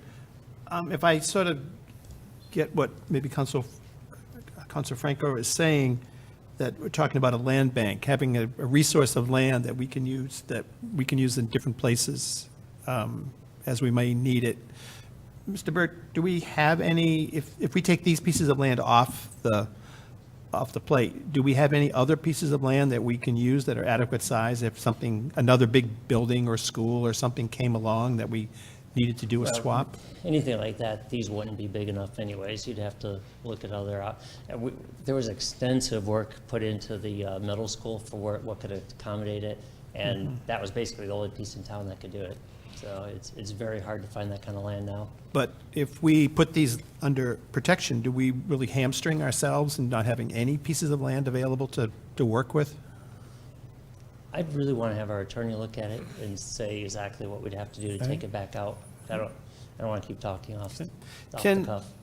Mr. Dunn, maybe, or Tom, can you just explain the difference between managed and facility and dedicated? I'm wondering if, like, managed and facility are our town parks, our school properties, so we can build buildings on those things, we can do things with them. They're still often regarded as open space, but we can do things. Is that a definition that gives us more flexibility than the dedicated? Well, now we're getting to the definition of what's open space. So when you look at town with facilities, there is some folks within the staff that says, "Oh, that's not open space," because you can, in fact, put buildings on it. And one of the things that happened, for example, at the school property, they parsed it so that you'd have the school, and then there was a conservation easement for the left side of the property. And that then we consider open space, and the other side with the school is we do not, right? Because it's, it has buildings and facilities on it. So that's why we had the layers in there that says which ones are town-owned properties for facilities, which, to be able to make those distinctions. And they all have differences. That's why when you ask the question, what's open space, it all gets back to, well, what do you mean? It sounds like a simple question, but that's why we're trying to get all these details done. And it's taken us 2 years to get to a data set to try and define what is and what isn't. And we got another month or so to go, forgetting these two properties, to go through the rest of the analysis to give you a definitive answer. It's unfortunate because we've been around a long time and things get kind of messy in the annals of history here. What happens in a month? Oh, no, we've been through we've got, I'm trying to remember, it was 60 properties that we're reviewing with the town staff in terms of protected, not protected. And so we expect to get through that in the next month or so, because we've done a lot of work before that, but that has nothing to do with these two. And then after that, we've got another slug of work on the easements. So we've got the first, as Tom said, the first definitive answer of what conservation easements are out there in the town. So if we put, instead of having it dedicated, it was managed or a facility label on these pieces of property, they still get designated as open space. Would they give us more flexibility in the future? Could we do things with that piece of property? But it sort of gives it some kind of protection? Well, I think Councilor Baumgartner asked that question earlier. When the town owns land here, and we've been putting it into, based on the direction from the POCD, that's where the definition of the managed and the facility open space is. Because the town wanted to take credit during the construct of the POCD to have as much open space as identified as possible. In reality, and that's where, to some degree, why utilizing those state definitions that Andre asked about, the preserved really puts you into, if you're using it as a park, everyone agrees that it appears to be open space to them, and they're getting the recreational value from it. But if you want to get rid of it from a town perspective, you can get rid of it. Okay, it's the protection is the areas that we're trying to put to a higher tier here, so that we require the town manager identified here that there's these state things that come, state statutes come into play, is in regard to how do you disposition it in the future. And I've reading through the POCD, which I have read, and also being a person who's out in this conservation land a lot, I tend to look at the definition of open spaces, including not being so limited, but being broader. I mean, we have a lot of open space. I mean, under the certain definitions, Pequannock Plains Park would not count as open space, but in reality it is. It's really all about definitions of what where you are, That's and the what you point. believe, so. And it depends on what the state definition is in terms of getting funding for certain things, what the federal definition is, which is why it's not a single, you have your view of what's open space. It's not my view, for example. Right. It's not that you're right and I'm wrong, I'm right, that's not how it works. We're trying to figure out what's the right path to take here. And that's why the first thing we want to do on the conservation section of the PLCD that's coming out in 2026 is to define open space from the town's perspective and get agreement on that. So I would say today, we don't really have a uniform agreement on what open space is. So depending, if you have the broad definition, we have 20% open, basically 20% open space. If you have the more limited one, we have 8%. Less. Well, no, 8% was town-owned. With that town Yeah, owned. you still So get the, it- you these still get numbers the kind of count that sits float in the all- state all- and the city stuff. These numbers kind of float all over the place. I'm sort of feeling the same way that I think Councilor Caseri is doing. We're just not quite ready yet to lock this land up until we have a little more clarification from our town attorney and just thinking about this a little bit, and these shifting definitions of open space, but just limiting, this is two pieces of land that probably won't be used for anything, so we do have time. There's no demand on these lands to do something with them, so it's not like this, we're going to lose them. So I'm sort of leaning the same way of just pausing on this or holding it till we get some better ideas on it.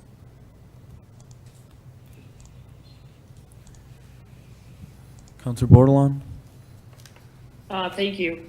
I know it's been said in the past, we should listen to the town staff and, their guidance, and it was stated that town staff support this.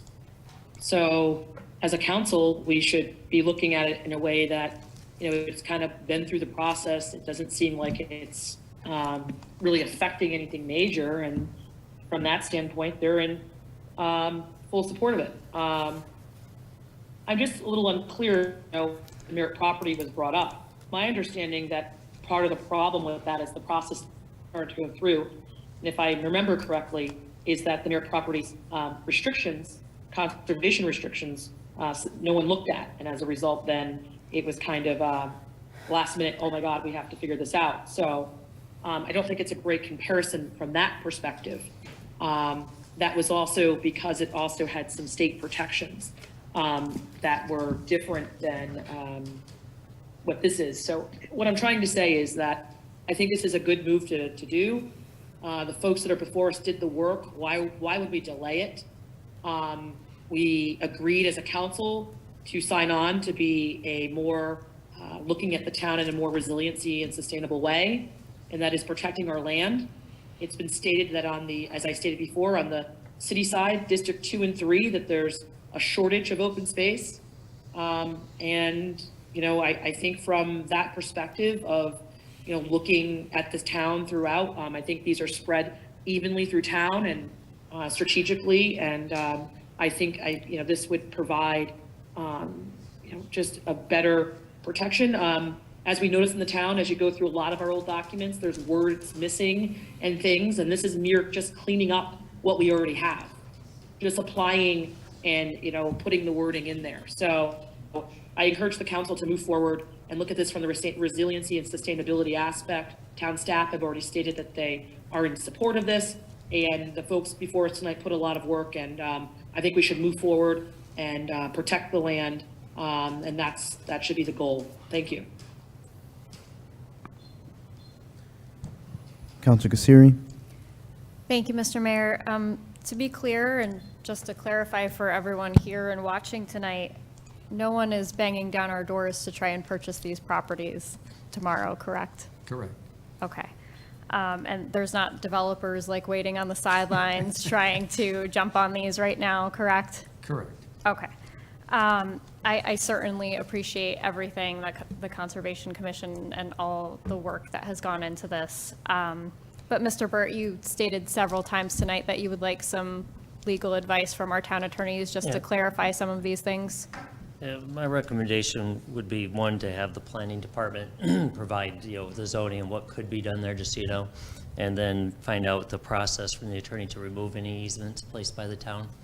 And by the way, I did look up the state's goals for open space. It remains at 21%. It was just updated on their website. Their goal is 10% state, 11% municipal. So I think we're at, John Reiner had mentioned in our POCD, we're at, I think, 14%. If you had the GU land, Groton Utilities would be 21%, so. Great, thank you for that update, Mr. Burt. I think that there's just several things that many of us have questions on tonight, and I know that I'd like more information on the properties and for the legal advice from our attorneys, as I tend to like to listen to the legal advice from our attorneys. But this is something that I could definitely see myself potentially supporting in the future, just with some of those questions answered. Thank you.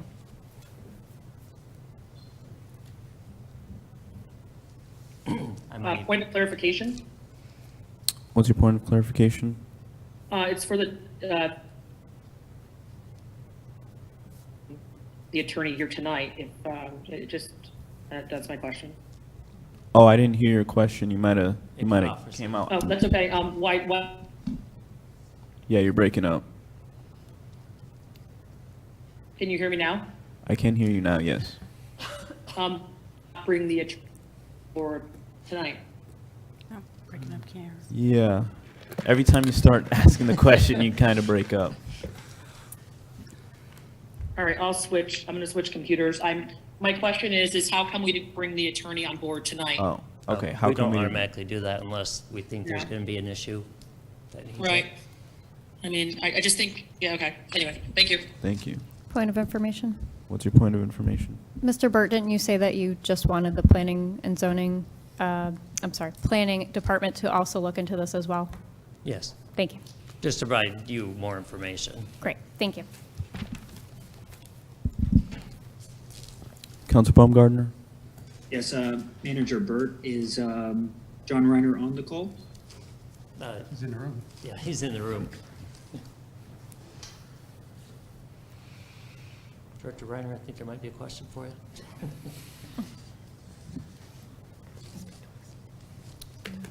And he's just walking in, so he's not fully up to speed. I just stepped out for a moment, sorry. Mr. Reiner, it appears councilors have questions about this item.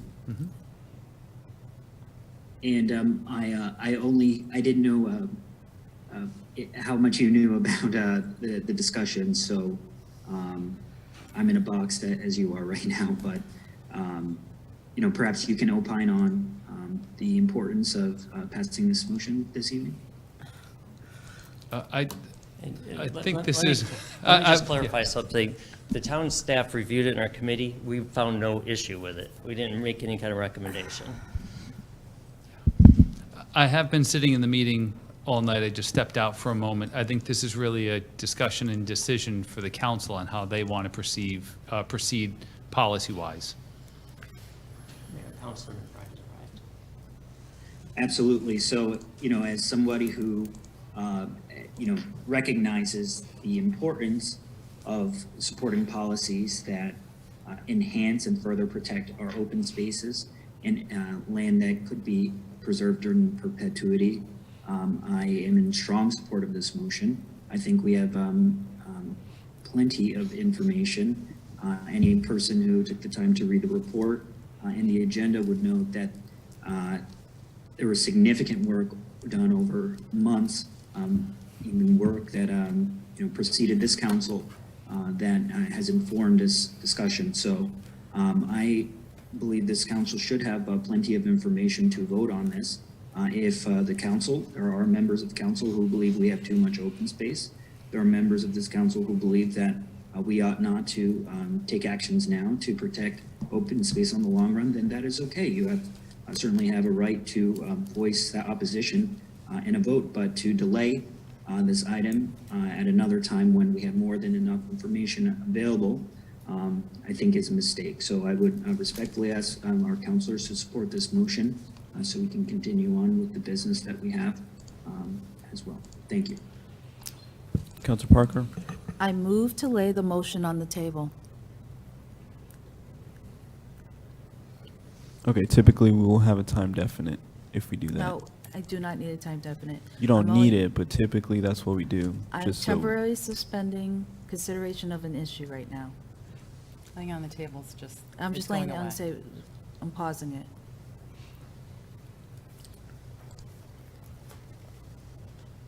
Okay, do I have a second? Second. Okay, so I have a motion to lay it on the table by Counselor Parker and a second by Counselor Franco.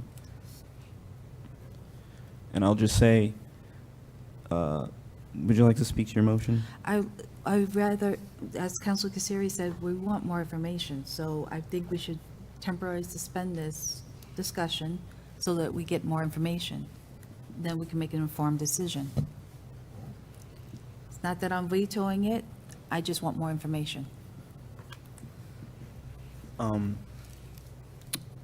Manager Burt, do you know if this is a debatable motion? It is not. It's not. Okay. All in favor, say aye. Aye. Opposed? Aye. Aye. I oppose. Abstentions? McBride abstains. Counselor Westfeld, did you vote in favor? Okay.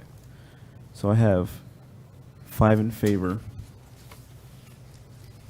3 opposed, Baumgartner, Melendez, Bordelon, and 1 abstaining. McBride, and just to note, Counselor McBride joined us at 8:04. There. Yes? And just, so you know, once the motion's laid on the table, and usually that's usually when you have an actual emergency come up to lay it on the table, but if it's not taken up at the next regular meeting, the motion dies. So what I'll try to do is get the info for next Tuesday, Tuesday. And John, can you put just a mini report together on these two, what the zoning is, what you could do in those properties? And I'll talk to the attorney. Sure. Thank you. Thank you, Mr. Burt. Thank you, John.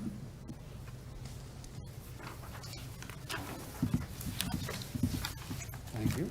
Thank you. Thank you. On to Complete Streets Advisory Committee.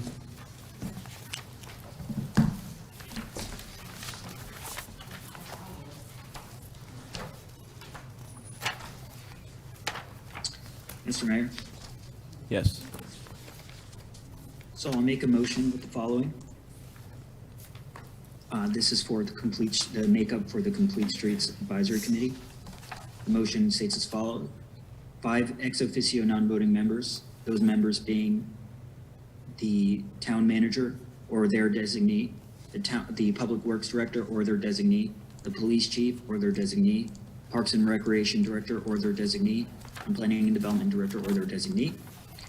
And 5 at-large voting members, 3 at-large members, and 1 member representing a public, representing a bicycle and pedestrian advocacy organization, 1 member with public health experience. So moved. I'll second that. I got a motion by Baumgartner and a second by Melendez. Counselor Kasiri? Did the Complete Streets Committee advisory, the Complete Streets Advisory Committee meet? Maybe that's a question for Councilor Baumgartner. I'll ask you through Mr. Mayor. Yeah, I just for a little background, last time this was on our agenda, we sort of came to an agreement that we would seek the advice of the committee itself on what they thought it should look like. But there was some question as to whether that could happen. Councilor Baumgartner, are you aware if they were able to meet again? Yes, and to be clear, it's a working group. Just wanted to have the moment to actually speak to my motion as well. But nonetheless, as was mentioned earlier, there were some fears from this council that the committee did not, that the committee needed to provide their inputs on when we would be meeting. Provide their inputs on when inputs on how our committee should be comprised, as this is a committee that would be a new committee. So our committee, I reached out to all of our committee members, and they provided, or working group members, and they provided their inputs on the committee makeup. There was no issue with the proposed makeup from the initial motion on the floor from a few months ago. other than a few follow-up items. One, and John is in receipt of all of these emails as well, and was in correspondence on all of these emails, as was our town staff, because they were very active members of our group. Just one comment on that.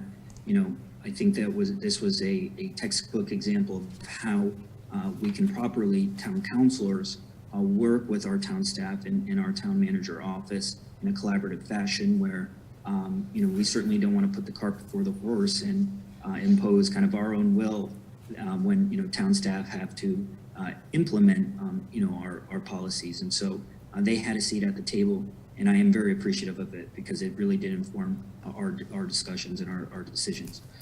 With that said, the committee, there were certain committee members that believe that the pronoun should not be he or she, his designee, so therefore the pronouns were changed to their. And there were also one committee member did say that they worried that the public health experience was maybe it would be problematic in that if there was a vacancy created or somebody, we did not get an applicant who had that experience, it could hamstring, which I do understand that argument, but that suggestion came after everybody was reached out to and everybody followed up. So that was the only thing, and but I'm happy to answer any questions from counselors on it. Councilor Kasseri? Okay, so just to clarify, the committee did not formally meet. This was all done in email? It's a working group, an ad hoc committee. Therefore, it's not a standing committee. And the meeting, as soon as we completed our work, the committee, as was mentioned in the previous meeting, where it was tabled, the committee is not a formal group. So, the ask was that the inputs of folks who participated in our discussion would be included and weighed when we revisited this issue, and that was done. Okay, well, I'm sorry, is it still my turn, Mr. Mayor? Okay. The reason why I'm asking these questions for the public so they can see, we were just provided an email from Councilor Baumgartner that states the committee supports the proposed makeup. So I was just asking a question as to whether or not the Complete Streets Committee met because we didn't have any meeting minutes provided. And I mean, perhaps it would have been nice to maybe see these emails to make, I was just confused as to how this all came together. I guess my next question, I guess, again, it's for Councilor Baumgartner, is who the committee decided to propose as chair of this group?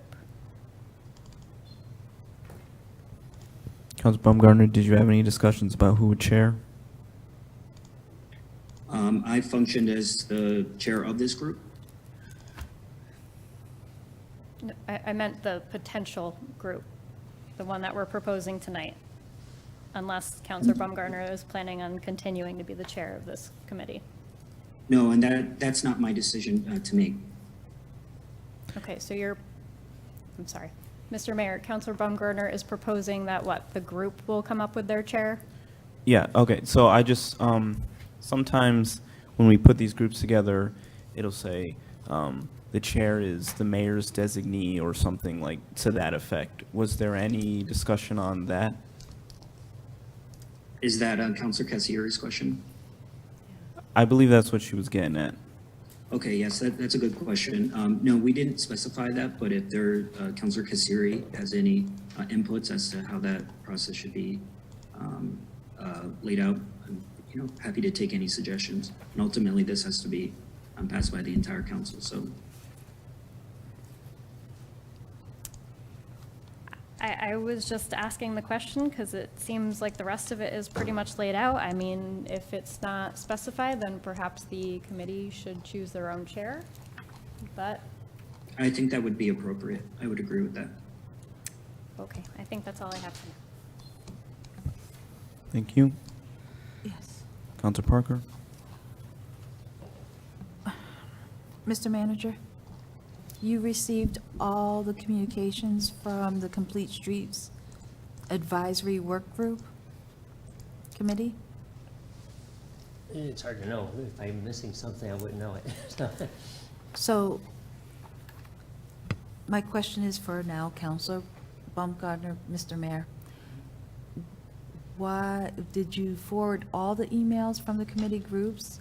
And if you did you forward them at least to the mayor so that he could review it? Because I believe I was the one that requested to have them meet again in person to discuss this, because it's not only just the representation of the committee group, I asked for timelines and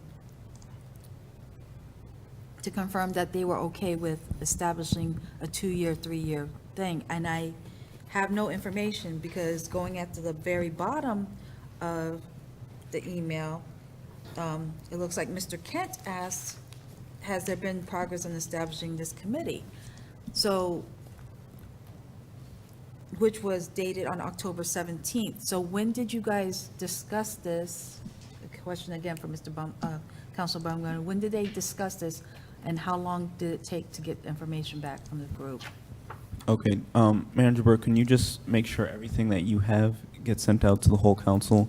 Councilor Baumgartner, do you have anything to add on the proceedings? No, I would just note that when this body asked me after, our committee met for months, and we had a steady stream of attendance, and the committee put forth, our recommendations, that this committee at that point felt that we needed to go back and meet, or go back and seek the inputs of committee members, which we had done.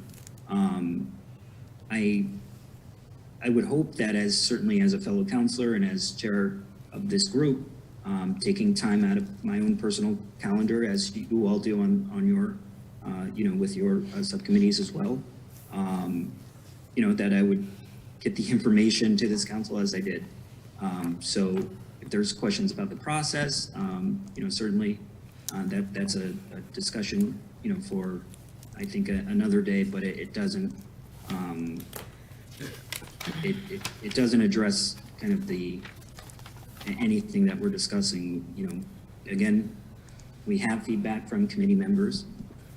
There were, there weren't the way a working group works, it's not, this person, or, it's not an appointed group. It was a fluctuating group. People were, more than welcome to participate.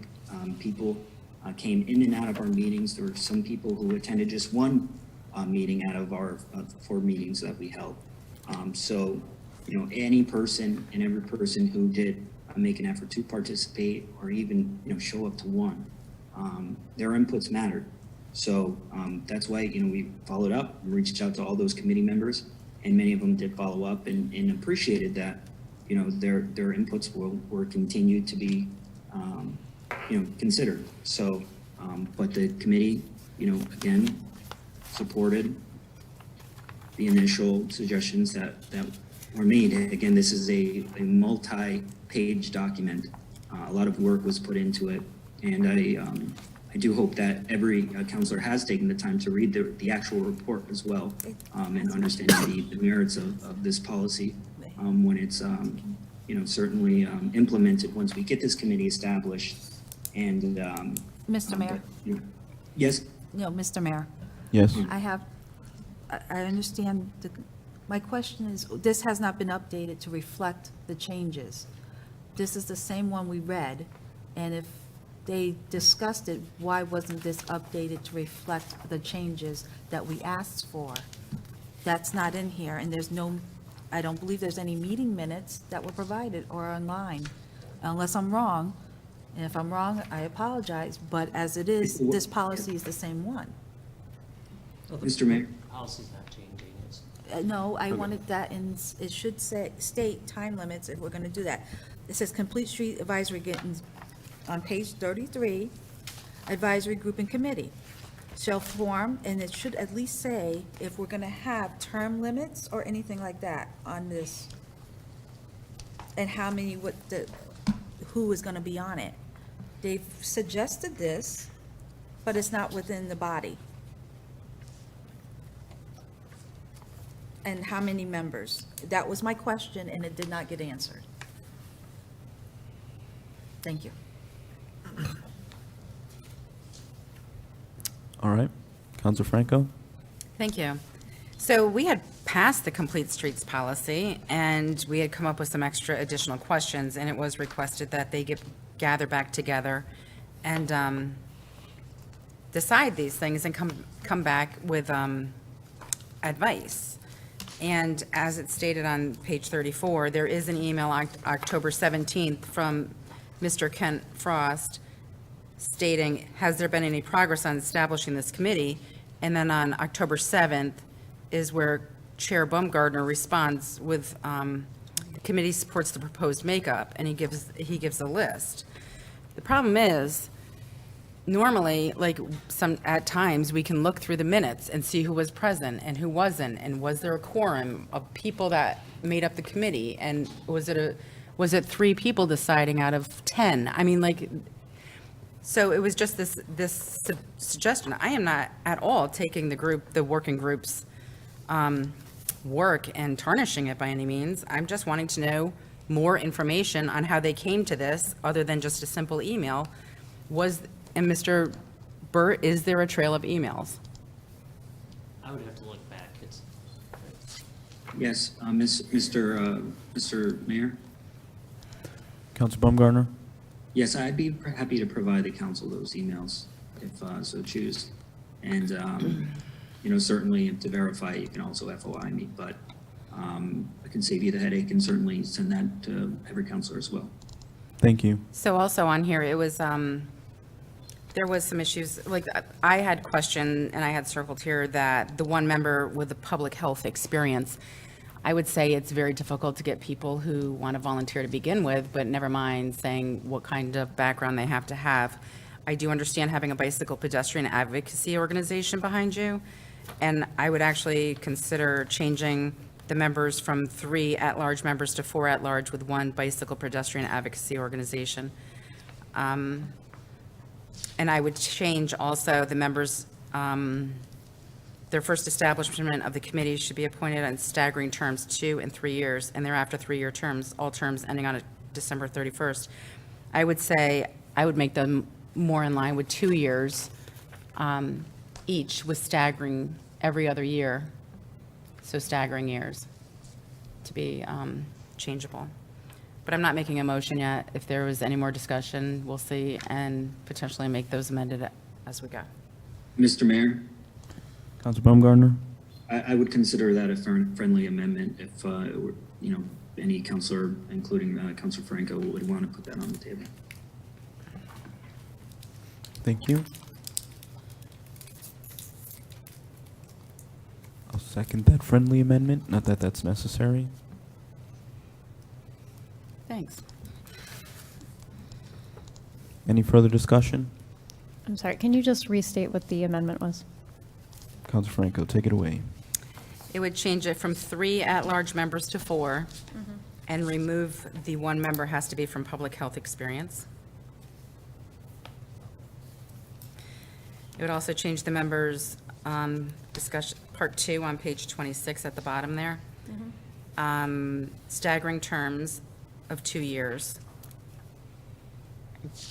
Cross out the 3 years. And the term limits would be 2 years each. Thank you for clarifying that. Mayor, just to point out, that 2 and 3 years earlier in that sentence will need to be 1 and 2. 1 and 2? Right. 1 and 2, yes. Okay. Any further discussion? Counselor Kasiri? I just feel like this needs to be clarified. I can only speak for myself, but I think the original intention of wanting the original committee members to weigh in is and again, I'm speaking for myself, but I felt that they had done a significant amount of work And this was a great policy that they brought forward, and I felt like they should have the right to weigh in on who the final members were going to be. And I feel like it also needs to be clarified that we had a very robust conversation about the original policy, demonstrating that the counselors sitting at this table all read that policy, as we had a very fruitful conversation about it, if you will. In the interest of transparency, I just feel like I need to know how many people actually weighed in on this opinion. I mean, was it 2? Was it a good sample size? I know feel like we've talked statistics at this table like the past couple weeks, but I mean, I just feel like I need to know, was it a good portion of people that weighed in on who was in this committee? And perhaps that's a question I direct through you, Mr. Mayor. I guess my suggestion would be to get the emails that Councilor Baumgartner said he would willingly share with the council. I'm certainly comfortable with voting on this tonight, but if the councilors aren't, I'm sure we could read those emails and vote on it soon. Sorry, Mr. Mayor. You're fine. What were you saying? I'd be happy to read you every committee member or really truly working group member that responded to this email. Well, I'm not sure that's... Cindy Berry, Hal Zod, Greg Hanover. Point of order? Brian Kent. Point of order?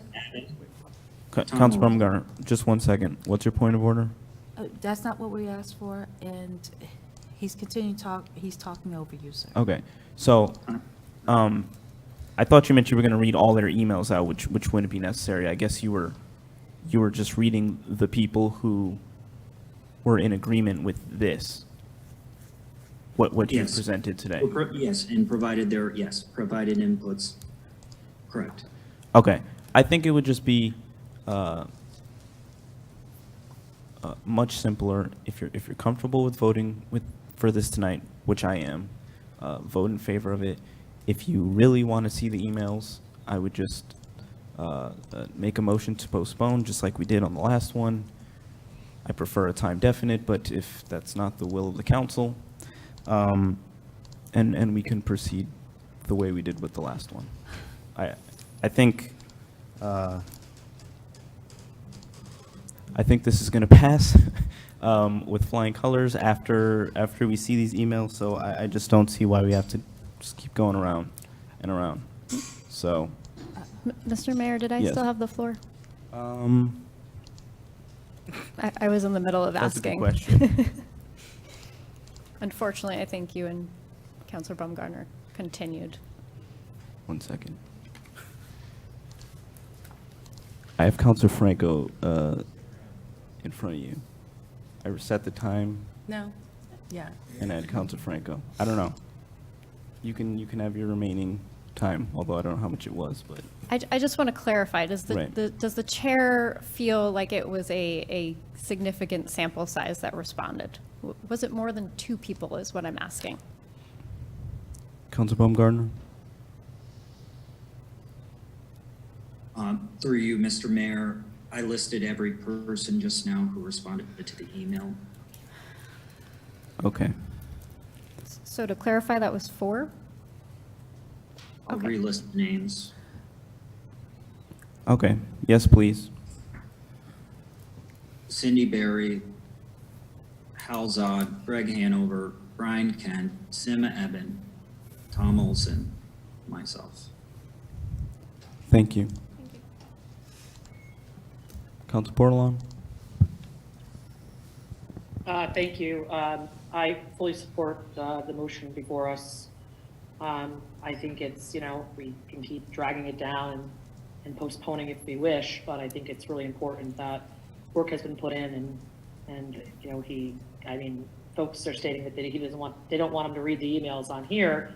I just feel if before the meeting, if there was a question, as it's been stated to me in the past, you have the chance to email beforehand after doing your agenda packet review, so that those questions could be answered. I don't see the delay or the purpose of it. This is kind of getting to be a little meticulous in nature. Thank you.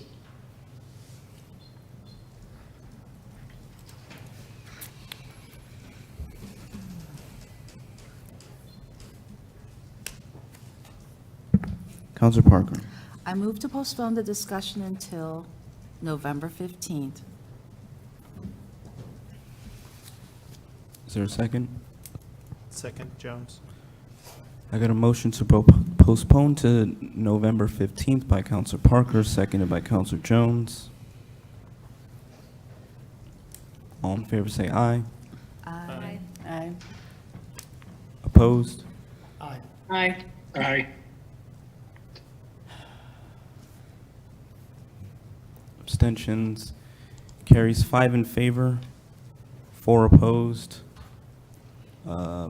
McBride, Baumgartner, Westervelt, Bordelon, 0 abstaining.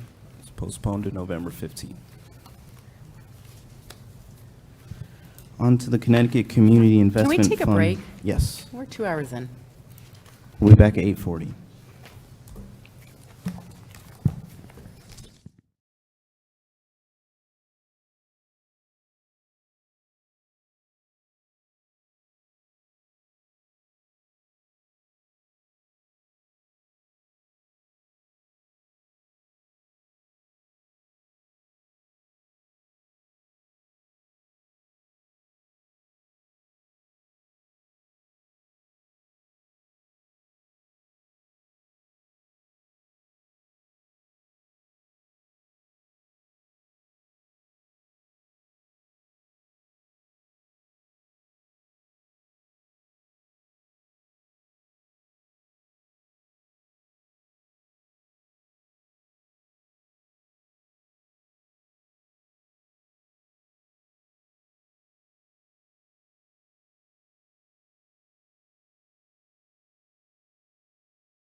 back from recess at 8:45. And on to the Community Investment Fund, round 2. Director Reiner? Good evening, everyone. John Reiner, Director of Planning and Development Services. Also with me tonight here via Zoom is Paige Bronk, our our Manager of Economic and Community Development. So wanted to give the council a brief update on the Community Investment Fund. The second round, the notice of funding availability was just released last week on November 1st by the State of Connecticut Department of Economic and Community Development. The deadline to submit for this second round is January 6th of 2023. The state is looking to award approximately $98 million in the second round, and they do plan on having 7 additional rounds after this grant round. And this is an economic development based grant, and within the referral that we gave you, there's the background on eligibility requirement, the type of projects, but really, eligible applicants are municipalities, community development corporations, and other nonprofits. And within the referral, there's a good description of the different types of eligible projects. The state is looking for projects to be at least $250,000. In the round 1 grant, there were some projects that were in the $5 to $10 million of what was awarded. So we want to, put this on the council's radar as a great opportunity. There's only, I believe, 54 of the 169 municipalities are actually eligible for this program due to distressed community designation. So that's something we do want to move forward with this. We have been working diligently. We knew that this notice of funding availability was going to be coming out, so staff has been looking at options for where we could look to leverage some of these funds. A few examples of things. So to give a little timeline, the notice of funding availability November 1st, there was a webinar that a number of us attended on November 3rd, and myself, Paige Bronk, Sam Eisenbeiser, John Burt all jumped on a call with DECD's lead staff for this project on Friday afternoon, November 4th, to discuss a number of different projects that we could potentially do within Groton to get some feedback on eligibility and what they thought would work. What the state is really looking for are projects that can help transform an area, and not just a one-off project that's not going to have a big splash on the future of the town. We did see a lot of the projects that were funded throughout the state had housing and affordable housing components to them, had economic development and kind of incubator or redevelopment space to them. One of the examples that DECD actually gave during the webinar of an eligible project was, for example, if a municipality had an excess property with a brownfield vacant building, if the town wanted to demolish that building, remediate the building, clear the site, and then see it get developed for affordable or mixed income affordable housing, that would be something that could be funded quite well through this type of a project. I can think of a few properties in town that would fit that bill that we have. So some of this time is of the essence. The January 6th deadline is just for the next grant round, but there will be subsequent grant rounds, but we want to start thinking about how we could move this forward. Some other possible projects that could happen sooner than later would be a type of cleanup at Groton Heights. That's something that we had spoken with DECD about, and trying to get that remediated. That's been one of the biggest concerns with the folks at Thayer Mahan, is just the remediation costs of the property. We had run that through the folks at DECD, and then had a call with one of the representatives, principals at Thayer Mahan. They were very interested in partnering with us on this type of a project to help move things forward. We've been in contact with some representatives from the city to start thinking about some possible projects there.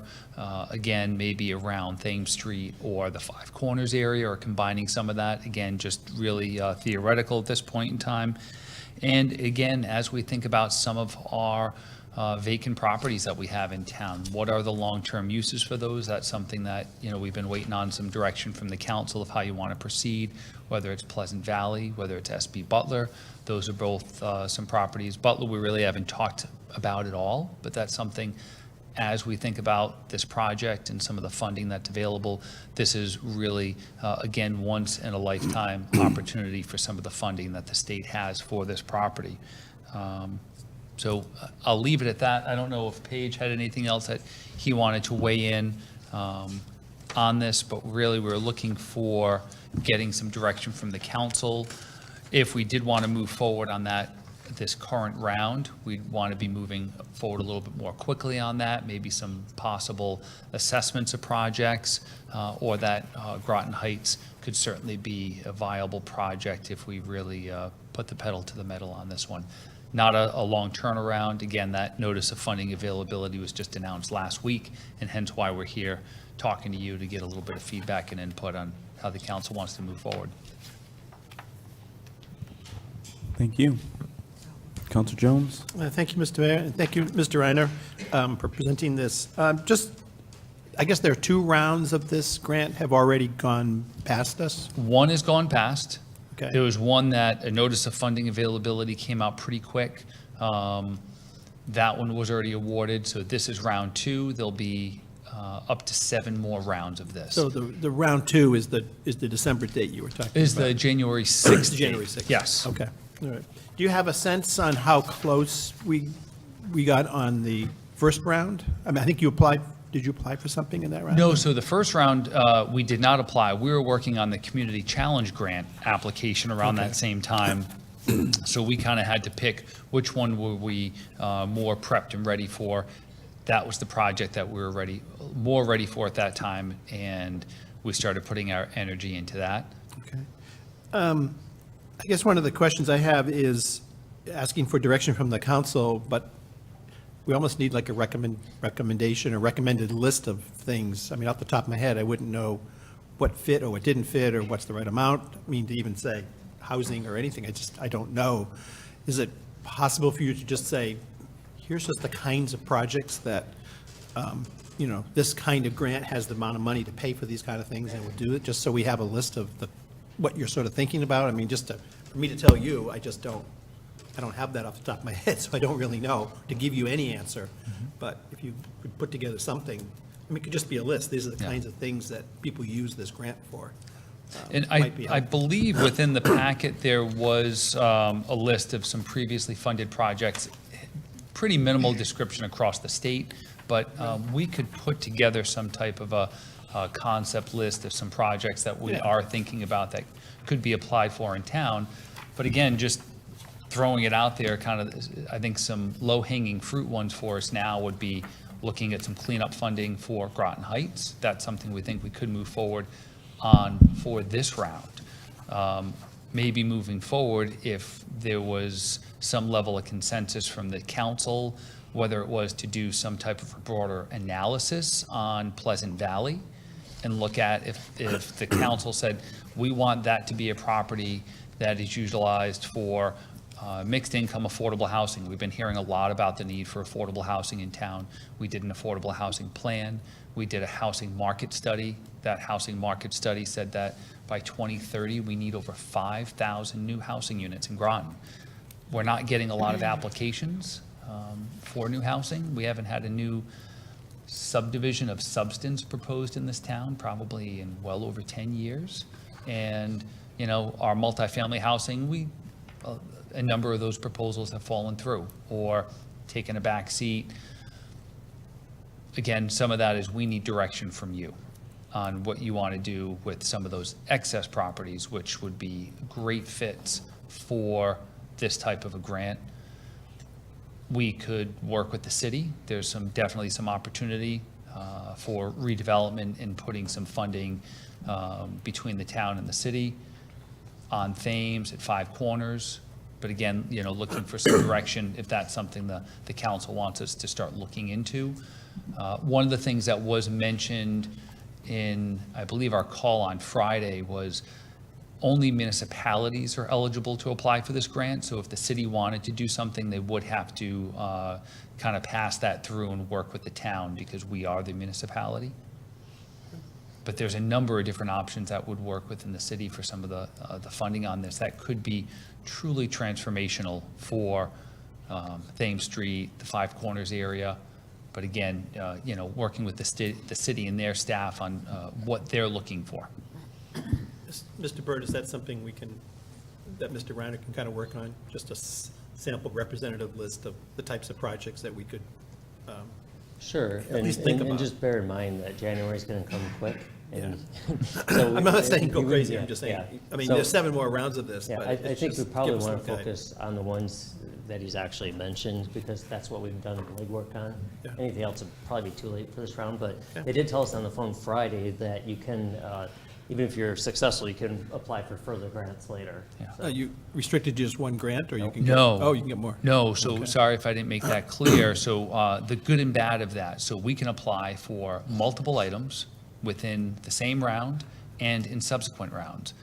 Now, in round one, the state received, I think it was over $700 million in proposals. All of those proposals that did not get funded have the ability to make a few little changes and reapply, and some of those will be looked upon more favorably. So the longer we wait, there's a whole lot of other applications that are going to get put in line, in that the application pool is going to keep growing. The state did reach out to us probably 3 weeks ago. We received a number of emails of, hey, is this grant on your radar? Groton's an eligible municipality. We know there's a lot of things that could be done well there, and we let them know, yes, this grant is on our radar. It's something that we're looking at and looking at some possible projects. Again, it's trying to find projects that would be truly transformative. That's what the state is looking for, not just, well, we could extend a sewer line up the road and it's not going to do much. How is it really going to change something and really revitalize an entire area? So I guess just from my own personal side would be, I mean, I can't speak for anybody else, but would be, if those plans are the ones that you think are good, then I would just go for it. And just one other question, I noticed in the name on the packet that you gave us, Community Investment Fund 2030, is this a program that runs through 2030? What does the 2030 mean? Or is it? I think they're looking at, I don't think it's going to run all the way until 2030, but I think they're looking at how it's going to transform things until that time period. Yeah. Okay, thank you. Councilor Kassiri? Thank you, Mr. Mayor. Hi, Director Reiner. Just to clarify, is the sale of Groton Heights going to be contingent on whether or not we can help with the cleanup? I think that's where things are going at this time. I know that would certainly help move things forward. Okay.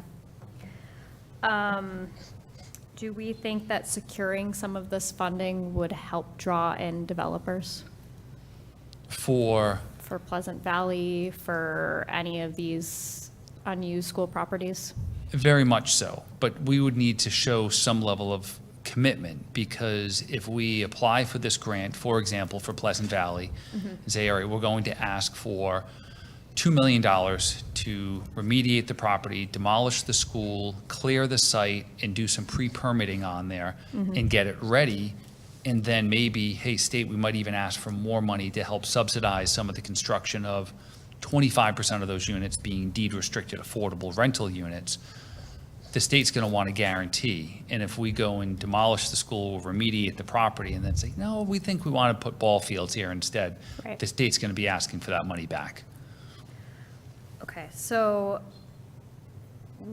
with the contingency of Thayer Mahan basically being held up if they do not have assistance with cleanup, to me, that would be a priority in order to make sure that this sale goes through. But again, that's just my opinion. And you said, just to clarify, we could apply for like multiple projects Yes. and get funding for all of the different projects that we wanted to apply for. If we score Potentially. highly, yes. I think it was New Haven and I think Middletown, Connecticut both got numerous projects I don't have I'll have to find the funding list in front of me. I know I have it somewhere, but it was quite significant and how much money they did get. And you have Butler on your list, but what could we in theory apply for Butler with really very little planning developed at this point? At this point in time, probably not much or if anything at this round, but again, that's something to consider and think about. For the future? Yes. And with all of the properties that we have, what's our long-term plan?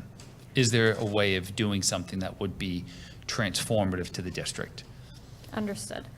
And just out of curiosity, could the area at 117 and 184 potentially be something that this project was used for, as it potentially could be a big development point in our town? However, sewer is the big issue there. Is that something that could be looked at? Yes, we actually asked that very question, and we would really have to make a case about how that would transform that area and not just build a sewer line and wish that they come or hope that they come, but we'd really need to show how that it would transform that entire intersection there. Okay, The by fact that- showing, sorry. I'm sorry, I didn't mean to cut you off, by showing perhaps that there's interest in that area? That there's interest, that there's interest on behalf of the town. Although we never adopted a tax increment financing district at that intersection, that was actually the first intersection or first area in town that we had talked about doing one, but that development project never really came to fruition. Understood. And would the potential development that's happening on Gold Star Highway, would that be something that we could show as a town as that we're trying to build up that area, as it is somewhat in the same vicinity? It's possible. I don't know. I think there's probably more to lean on just at that intersection with some of the properties that are there now, how they could benefit from sewers, how that could increase investment and help some of that area. Okay. But it's possible. I mean, we're always looking for linkages in how we can connect things that are happening, even if it's not right next to it, but if it's fairly adjacent to it. Understood.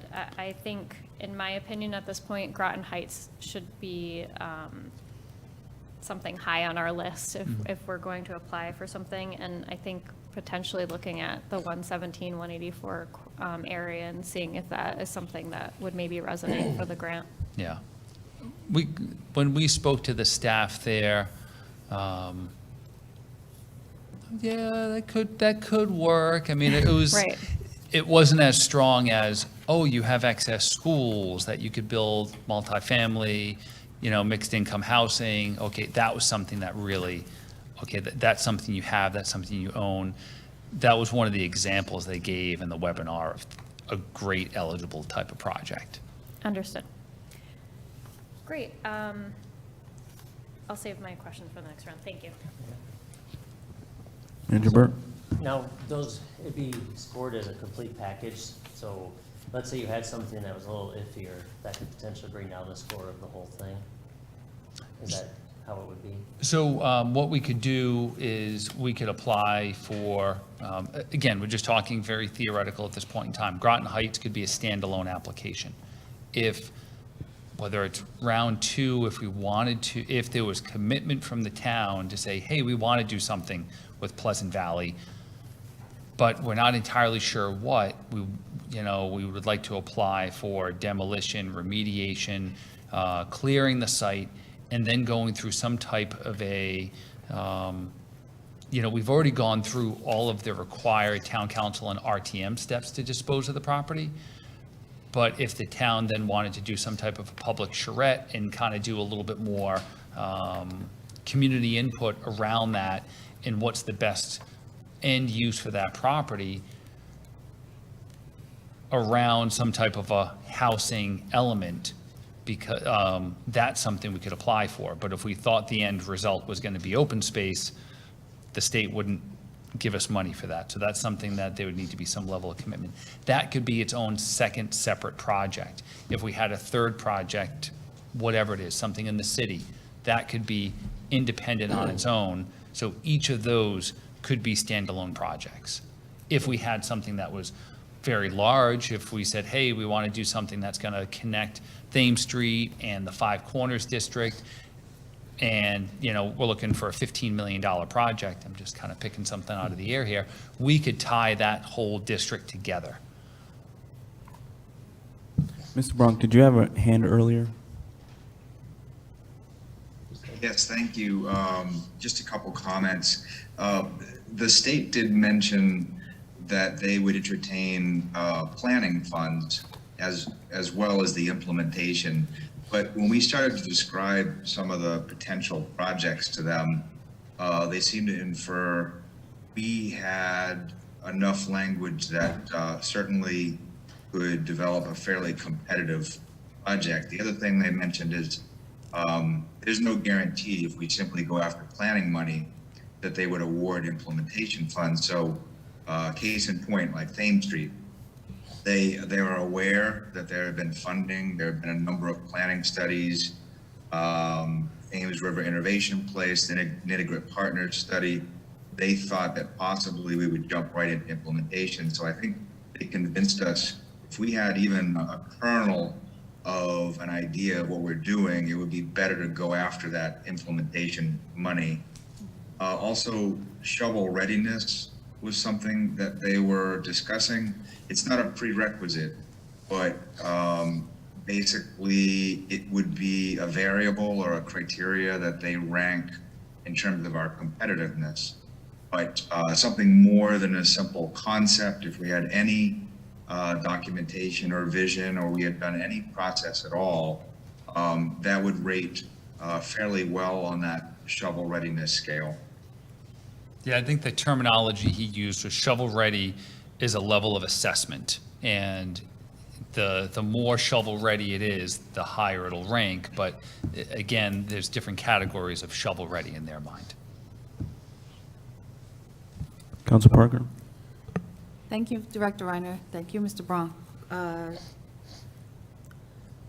Could the community center be considered part of it? We had plans before. Could that be part of the project? Because it does say something about rehab and facilities, rehab programs and facilities. Could that be included? I would think it'd have to be more tied into Cloudchester and those other, I think it'd have to be a broader area.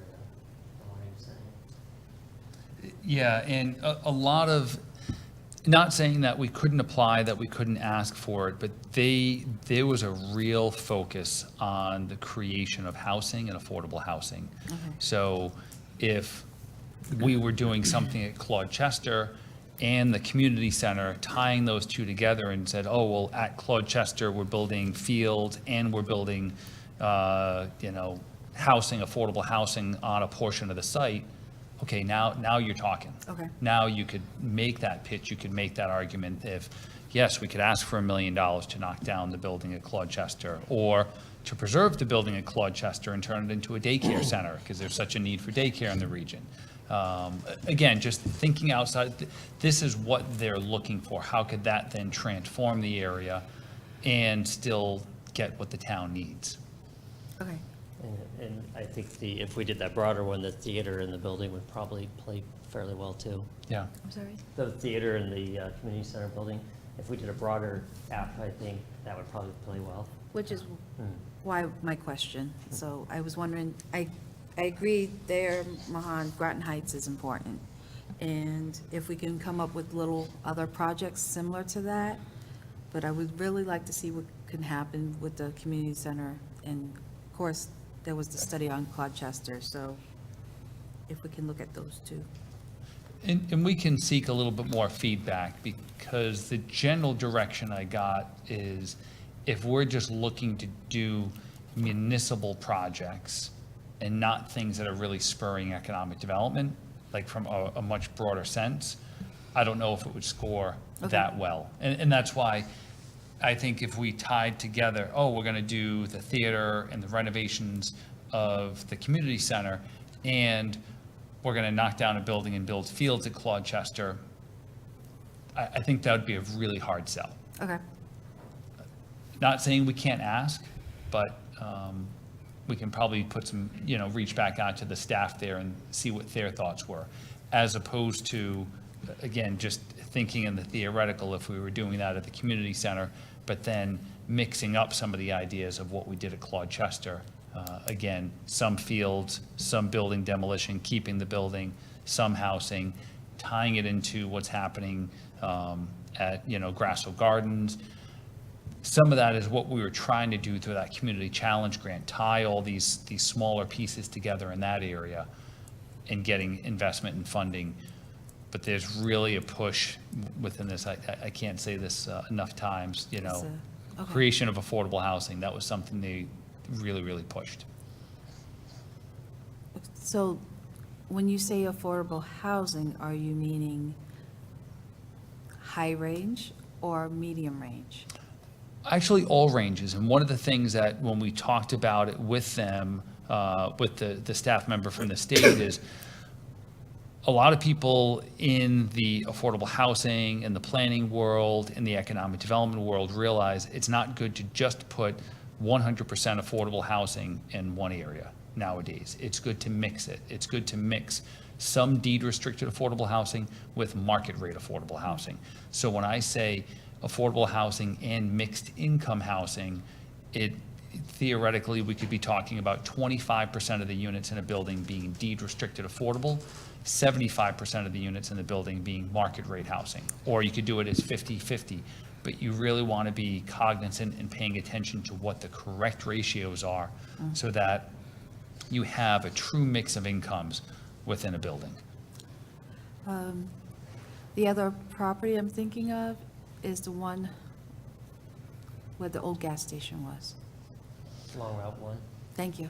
Yeah, so that property, one, is very small, and even the estimates that we had applied, so we had applied for cleaning that property up through the Community Challenge Grant to take it to a level so that you could build parking on it or maybe some type of open grassed area or park. And that was still, I think, in the $600,000 or $700,000 range to clean it to that level.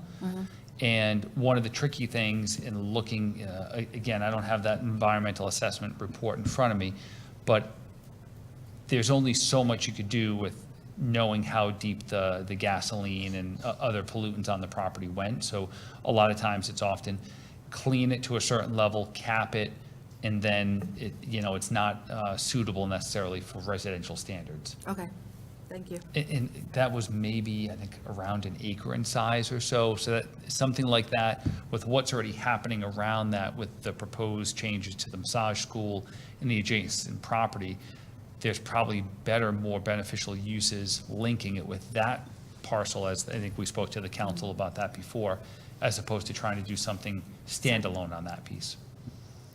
Thank you. Councilor Franco? Thank you. So I know Bearded Brewery is looking for some water mitigation, and the Mystic Cheese Company is looking for some pollution project funding.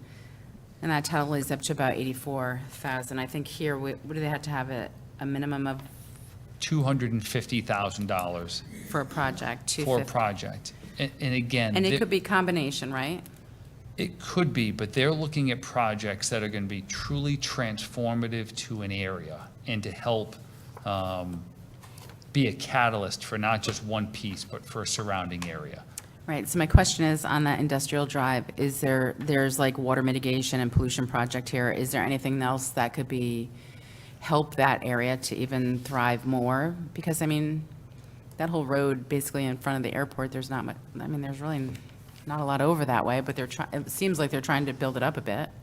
So that particular road, Leonard Drive, where Beard Brewery and Mystic Cheese are located, is pretty much built out. So, and there's no room to really grow from that road. Around there, there's parcels of land that the state owns that they could do some development options on that. I believe Paige and I had met with some folks from the airport years ago to talk about different ways that they could approach development there. I don't know, some of that property is within the flood, it could be in the flood zone, I'm not really sure. I don't know how well this would move something like that forward, because we have no plan for that. When I think of like shovel readiness, nothing comes to mind. Could Okay. we see some great things happen there? Yes. But we don't have any proposals or thoughts for it yet. All right, what about helping fund some of the TVCCA childcare building that they want to build on Central Avenue, Quonic Bridge? That could be a possibility. I don't know what the cost and the size of that building is. That might be something that could fall within that. I don't know if that's something Paige is aware of, if that was something that was talked about through any of the ARPA process. But that's something we could certainly reach out to them. I think there have been some communications with TVCCA. We had some communications. Also, I had heard they had received a huge grant. I don't know exactly what the dollar amount is, but I think we could follow up and find out. I'd be curious to know what their shortfall is after this large state grant. Certainly worth exploring. To note, they're going to be on the agenda next week, giving an update on that. And I could send you, I've got quite a bit of information right now I could send you. Okay, good. I was getting ready to say the same thing. Because I think that one, as they've discussed it with us, they were looking to take on more childcare and actually probably create more jobs there. And it actually fits a big need in our community. Yeah, And I know they haven't closed their full funding gap yet. okay, all right. Worst No. comes to worst to look at borrowing money, but they'd rather not. Okay. No, it's funny, that's a project that Paige has been talking about the need for more daycare in town. I think he had a conversation with them in the past too, so, yeah. Okay, there's also Grasso Gardens sewer and some things here. They're looking actually for like $795,000 for that. And that would help, I guess, I know there's other money we're looking for rehab of that neighborhood, but also if the sewer could be done with this, is that a possibility? Is that part of the challenge grant? As part of the challenge grant, we're looking for funding for 2 new buildings. Is it possible? Yes. Do I think that it's our best foot forward? Not necessarily, because although there's a need for that sewer, how will that sewer line help transform the area and generate additional development around it? Or meet a need that's not, there's already X number of affordable housing units there. That's an infrastructure need. Not saying that it couldn't be funded. It could. It's something we certainly could look into. I can't tell you how many times during the call and the webinar, they talked about how is this project going to help transform an area? Well, that's what I'm questioning as well. If we put the sewer in there and then we have affordable housing there, and can the affordable housing be expanded and additional be built there? Because I know that there's land behind there that can be built. As part of the challenge grant, there's for 2 buildings back there. Yeah. And the sewer, I don't know enough about the sewer line, and if that's right now limiting additional development, or if it's just the sewer lines are in bad shape and they need to expand them, or replace Do you them. have any more information on that, Mr. Burt? No, and we could certainly reach out to Rob Cavalletti. I'm also in favor of the Groton Heights remediation. I would like, as you have said, we can make inquiries, if the council so chooses, for like SB Butler, probably not this round, but in the future, to see, there are fields there, and we don't want to lose fields in our community, but wouldn't it, potential of what we could do with that property? I know there's a reuse committee, but also what are the potentials to do with that property? Because we can also potentially put senior cottage housing in there, such as maybe what Groton Housing Authority wanted to put at the Knowing School property. They came up with a nice plan for that as well. And that's potential that we could put there and keep fields and make it a little community, where the community actually comes and can intertwine with maybe some seniors in that area as well. I also like the idea of asking the city if they have anything that they would like to work on as well. I know the Five Corners is a hot topic over in the city, and not sure which way that's going to go, but And we've had some meetings with the city, and Keith is giving it more thought to what their priorities are. So we have been working with the city. I believe you've been working with Sierra Patrick from Economic Development there. Yeah. and I do truly like the idea of the sewer going down 117 to 184. And as was stated, there have been plans for items down there, and some of it they wouldn't be able to do without special help because they couldn't afford to put the sewer down there. You know, so that would spur potentially economic development in that area. And as you stated, the other businesses down there could maybe do something different. There's also potential for sewer down Flanders because there's businesses down there that need it. And possibility of expansion. Thank you. Counselor Bordelon?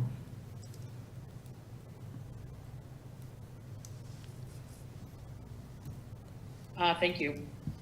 I guess I'm just trying to understand exactly, when I read the intent here, in the description, it's, very clear that it wants to promote and help with, any areas that are, such as Black, Latino, Indigenous, Native Americans, Asian Americans, LGBTQ communities,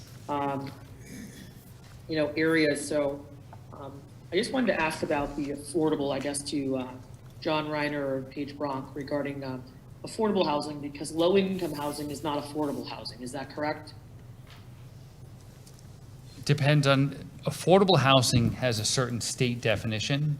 Many times people talk about affordable housing and low-income housing interchangeably. Just as sometimes people say affordable housing, well, I want housing that's affordable. And, we've gone over this sometimes before. When we're talking about affordable housing, in this instance, we would be talking about deed-restricted affordable housing, housing that is available to certain segments of the population, generally that make less than 80% of area median income. And then under that number, actually, it's really, sometimes can even be classified as up to 120% of area median income, but then under that, there's different layers within that. There's low income, there's very low income, and those are all different components of affordable housing. Mm-hmm. Right, and so what I have heard overwhelmingly is the need for low-income housing.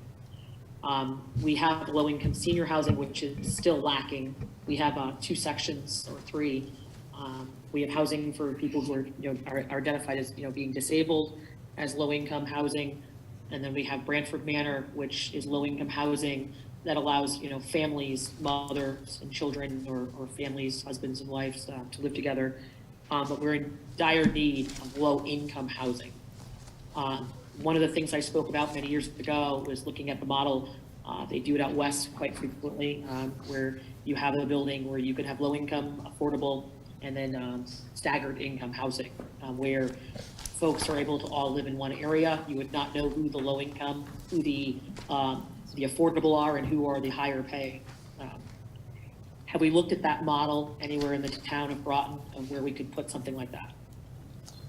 So that's what I was just talking about when I was talking about mixed income housing, that some of that housing would be affordable housing, whether it's 25% of that housing. And when we're talking about affordable housing, we could be looking at different income ranges. One of the tricky things about building very low income housing, which often falls into that 30% of area median income, or housing for people that are disabled, that gets into that very low income housing range. And often those types of units are consistently heavily subsidized on a yearly, on a monthly basis. So if we were putting this property out there for whatever property we're looking at, and we were able to get state funds to assist with demolition of a building, remediation of a building, and towards some of the construction costs so that the units could be rented out as deed restricted affordable, to then require that those units would in perpetuity be very low-income housing, the numbers wouldn't work. So that's, once you start getting below a certain threshold, I don't have exactly what those numbers are right in front of me, but that's where things start getting tricky. Do we acknowledge that we need more affordable housing, low income and very low income? Yes. I think our affordable housing plan spoke to the different types of housing that are needed in town, whether it's market rate, whether it's affordable, affordable, low income, affordable, very low income. So those are all things that we need. And the newer thought process and model for developing affordable housing, low income housing, is in fact to have a mix of market rate units, more market rate units than affordable, so that the affordable units blend in. As you said, you cannot tell the difference, maybe other than one is 2 bedrooms and one is 3 bedrooms, or one of them has a little bit of a difference that's so subtle you can't really tell. That's often what makes the difference in those long-term rentals that are, or sale units that are not subsidized on a long-term. Right. Yes, I'm aware of that, so that's definitely important. Where do we think that something like this could go? So a great example of where a development like that could work would be at the Pleasant Valley School. Great, because one of the things that I hear overwhelmingly from the community is, again, people don't want to be segregated into low-income housing, and so that model that has been spoken on this council many times, I know at least I can say I brought it up, is that it's very important to have that model available, and currently we do not have that model available in the town, and we lack low-income housing in the town side of Groton. One of the things I was reading out west, instead of moving minority students around to diversify communities, if you make affordable housing throughout the community, it naturally will level up and diversify. And that's the smarter model to go with, because children who live in low-income areas being bused, further away from schools, parents can't get to them. It's a harder concept, but it's great that the school is diversified, but the families struggle, we have families in Branford Manor that are being bused to Northeast Academy. They miss a bus if they don't have a car. They struggle to get them. So I do think it needs to be on a public transportation section. We need some more accessibility in the town side. And I also think that Pequannock Bridge would be another example of maybe some possibilities within there. Not everything has to be big MIC apartment buildings, but some developers may want to come in and buy some of those units there and maybe make them fourplexes that are affordable. On the land, there's a lot of properties in there that are duplexes that go up for sale, but maybe some developer, and maybe there's some way we can help to improve the quality of the homes there for residents by bringing in some more like fourplexes, maybe 3 or 4 fourplexes, which then you expand from a duplex to a fourplex, and you're expanding that availability. Also, the structure and infrastructure going into Pequannock Bridge is also old and lacking. Is there any thought about Pequannock Bridge? Thank you, Councilor's time has expired. So the community challenge grant that we had applied for would actually put a substantial amount of effort, planning, and funding into the Pequannock Bridge area. There are other opportunities within Pequannock Bridge. Again, infill development and taking already developed properties. There has to be, when developers are looking at these types of things, they're looking at how can they make a profit? And there needs to be a profit model or a heavy subsidy from someone else. There's not a lot of developers who specialize in that in this region. Otherwise, we would see more of that happening. So that's something that we need to look at, as we're trying to move forward and work with the Groton Housing Authority. They're a great and willing partner, but one developer or one group only has so much bandwidth to move things forward. Another parcel which we have done very little, if any, planning on really. One of the other council members had said SB Butler. What are the, I think Councilor Franco had said that, of, well, what are the plans there? That would be another great model to look at something like this, whether it's the cottage type housing, a mix of housing types in there.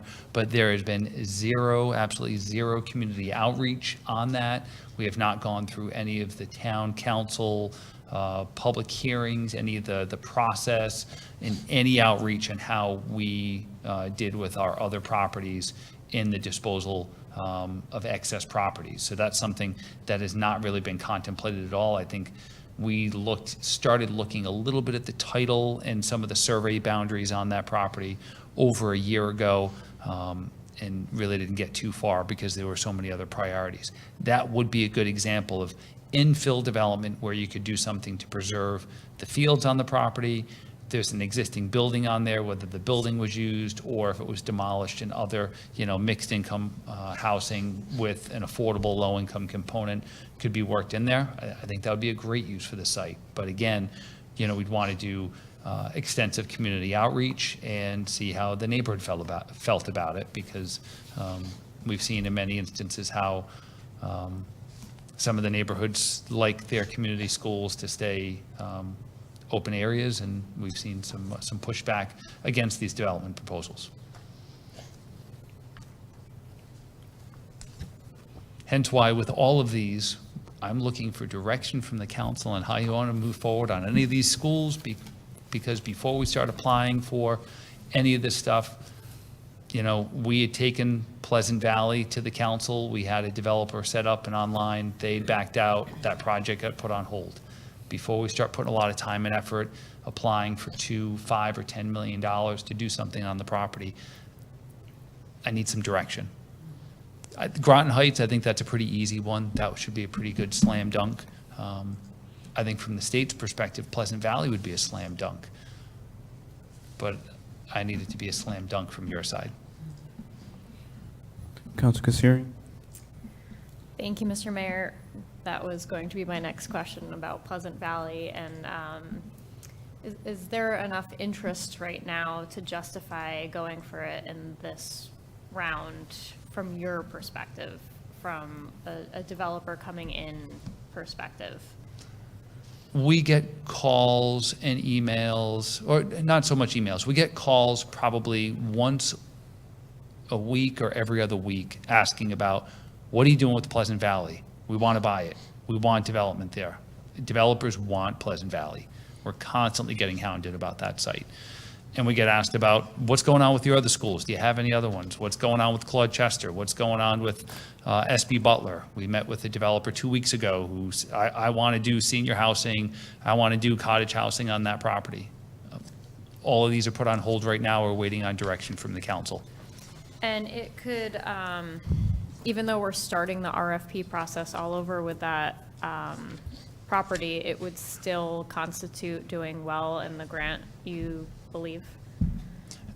I think we would do very well with the grant, because what we could speak to for, at least with the Pleasant Valley site, we have gone through all of the legislative processes that we need to show that the town is willing to sell the property. How the town then wants to sell the property, the process for putting that out there to developers. I know a few councilors are looking at that right now. Councilor Westervelt, Councilor Bordelon, Councilor McBride, looking at that process. That is something on its own, and how if the town got funding to demolish the building, clean the property up, clear it, and say, yes, we want multifamily, mixed income, affordable, and some low-income housing on the property, I think we would do quite well.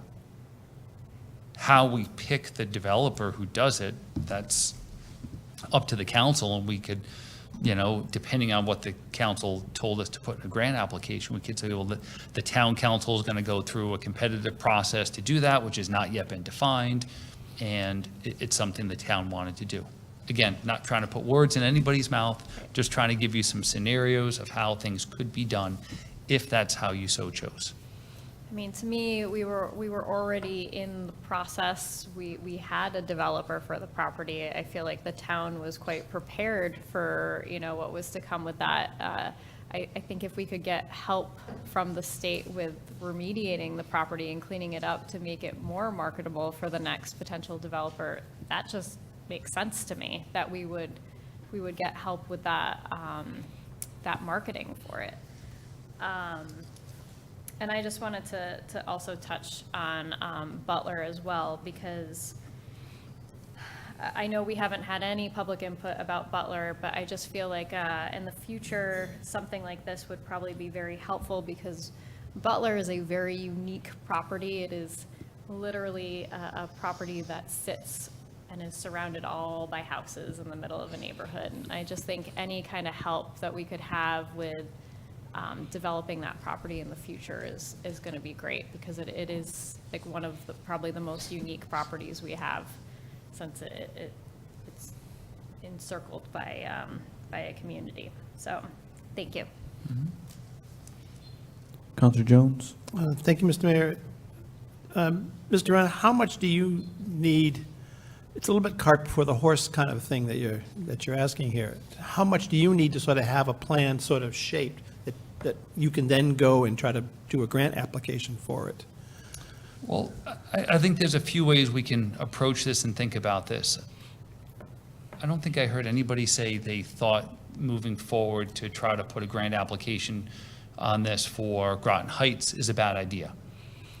I have general direction. Okay, I think there's a few people. If anybody thinks differently, please let me know. I think Groton Heights would be an easy way to move forward on round two. There might be another project for round two that we could look at, some planning funds, but as Mr. Bronk had stated, just because we apply for planning funds doesn't mean we're going to get implementation funds. So I think with Groton Heights, it's easy. Aside from that, they're all pretty hazy. If the council unanimously or a majority said, hey, we want you to move forward with Pleasant Valley also and seek funds to knock down the building, remediate it, clear it, and do some planning work around affordable housing, okay, I think we could put something like that together. But we've had sort of, in the recent history here, we've had a number of projects put out where we've had extensive community pushback on those Yes. projects. Five Corners, Mystic Oral, I mean, whether they were good or bad projects, but you got a lot of extensive pushback on those projects. So there's a lot of investment on your time to sort of say, here's a certain project on a certain piece of land. And if there's this uprising of people against it, then when in reality, that might have been a good project if it had moved forward in the normal process. So I don't know how much you coming out and saying, we're going to do this project, and then there's a groundswell against it, and then you really can't go ahead and do the grant application. So it's sort of, which is the one that you put out, you do the grant, and you gamble that this project might pass a little bit. You almost have to look for, the Groton Heights one, we have a company that's there that wants the building, everybody sort of accepted it, so it is, I think, a slam dunk. But Yeah. my worry is how much time you're going to invest in putting together a housing project in some part of the town, and then there's this, community swell that goes against it, and then you don't even bother getting to the grant. Yeah, and that's our concern also with any of these types of projects. So, I think as we talk about SB Butler, there's a lot of work that needs to be done before we get there. I don't think the level of work that needs to be done, it rises to the level of something to apply for here. So if the council said, all right, well, we want to do some type of a assessment of what the future use of that property is, thinking that in round 4 or 5, we want to apply for funding. So that it was kind of the thought process I was thinking with, as we lay all these out, there's 9 rounds. So we don't have to get it all resolved today. If the council said, hey, we like Pleasant Valley, but we got to do some more work. We got to do some more outreach. We need to do some more community building around that. Maybe let's think about that for round 3. How do you want to do that outreach? How do you want to do that community building? And build some level of support around it. I've been doing this for 24 years. Very seldom does anybody like having more housing built around them or any development around them. I mean, that's just something that's a reality. So I think it's fine. It's how can the council help shepherd a process through that gets and meets some of the needs that we have, because we have an enormous need for housing within this community. We hear it from Electric Boat, we hear it from Pfizer, we hear it from our community members. They want housing that they can live in, that's safe, that's healthy, that's affordable. Some of that's just market demand, supply and demand. If there's no supply, demand is high, prices are going to keep going up.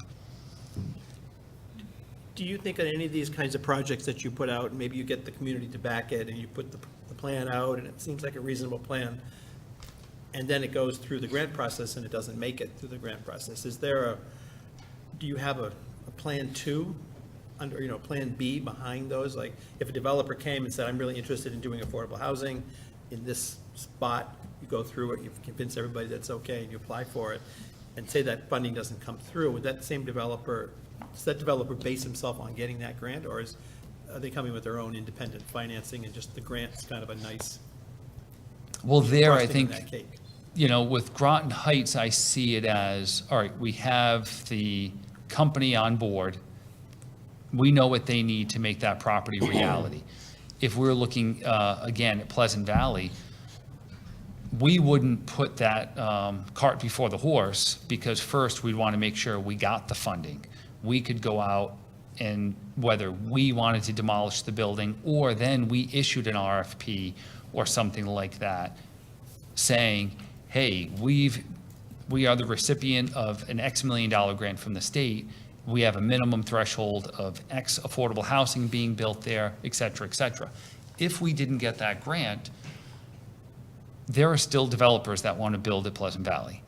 If we as a town said, all right, well, we've rethought that process and we want a minimum of 20% affordable housing, a developer might come in and say, like, yeah, okay, I can do that, but I'm only going to pay X amount of dollars for the property, versus by us getting the grant, taking some of those other costs out of there. I mean, demolishing that building, cleaning up the site, that could be somewhere $1 million, $2 million. I don't have an estimate. Balance that. You can kind of juggle the pieces around Yes. to get it to work. If it doesn't work this way, you might work that way. And then it doesn't mean that, oh, they make more money. It means that, or by you offsetting that cost, we can then ask for more, because it has to pan out at the end of the day. Okay, thank you. Councilor McBride? Thank you very much. I just want to say, I think this is a tremendous opportunity that I firmly believe and support we should take advantage of, because we can make a significant difference to some of the housing issues we have in Groton as well as southeastern Connecticut, while also creating, economic development and utilizing these school sites that we haven't utilized for the past few years. So my recommendation, I think it was kind of aligning with what you said, Director Reiner, was to kind of move forward, and I'm thinking develop like a two-pronged approach, where the first phase or the first approach would be to pursue the economic development at Groton Heights and Thermahan, because that makes the most sense, and it seems like a lot of the work has been done. But I also think we should look at some of the other things as like a phase two, and just kind of in the grant application, maybe it's included in, evaluating, but we should look into some of the smart, housing development, appropriately sized, environmentally friendly, mixed income housing development for those various schools, the Pleasant Valley, the Butler, as well as the Gold Star Highway location. So I would kind of be in favor of including those in the package, even if it's just for planning purposes, because I think as a long-term plan, if you get the state on board for some of these future things that we're looking at, I think it helps to get them involved early on. So I would say let's get out front, add all of them into the submittal, even if it's just for planning, and if we get turned down on those individual amounts, individual projects, we can move them forward in future. But I think it's a holistic approach, and we have a lot of opportunities, and I think those schools, 3 or 4 schools that we have, I think we should include all of them in there. And at the same time, getting community support and working with council as we move forward and working with the community. But I think it's kind of a master thought of including everything on this submittal and then refining it as we move forward. So I don't know if you have any thoughts on that plan, but that's kind of what I was thinking. Thank you. So that I'm clear, you're indicating that we should look to, put together, again, we have, less than 2 months to do this, and we need council approval to move forward on this. So we might not be able to do, 5 types of grants for this one submittal. We just, with staff time and other things. But let me just kind of play this out a little bit. So you're saying we should look at applying for the sewer at 117, up 117 to the 184 intersection, not only the sewer line, but maybe some planning around the development that's happening there. Maybe doing some type of a combined proposal talking about consensus building around SB Butler and Pleasant Valley, as well as asking for money to demolish Pleasant Valley and remediate that site, as well as going for the Groton Heights remediation project there. I don't know if there was another school site that you Well, wanted. I mentioned did you mention the Gold Star Highway location? Which Gold Star Highway location? With the sewer extension? The one with the sewer extension, the 184 I one? think it was, no, I think it was the other one. Was it a builder, AR Builders backed out? Is that the? Oh, AR Builders backed out, but that property is still under contract with PJ&A. So they still have that and some potential developers interested in that. That site, really the trickiest part is more the site development costs. I see. Okay, so my thought was go with, what you're recommending in terms of, the Fairmont Hand site as the primary, but then also have it as a secondary, a plan in place for Pleasant Valley and Butler as well. Because I think tying in on that potential for the housing, solving some of the housing issues will help. And even if it's not granted in this round, at least it, whets the appetite of the reviewers so that when it comes forward later, they'll be a little bit familiar with those projects and they'll see that we're trying to do a holistic approach is what I'm trying to come across with.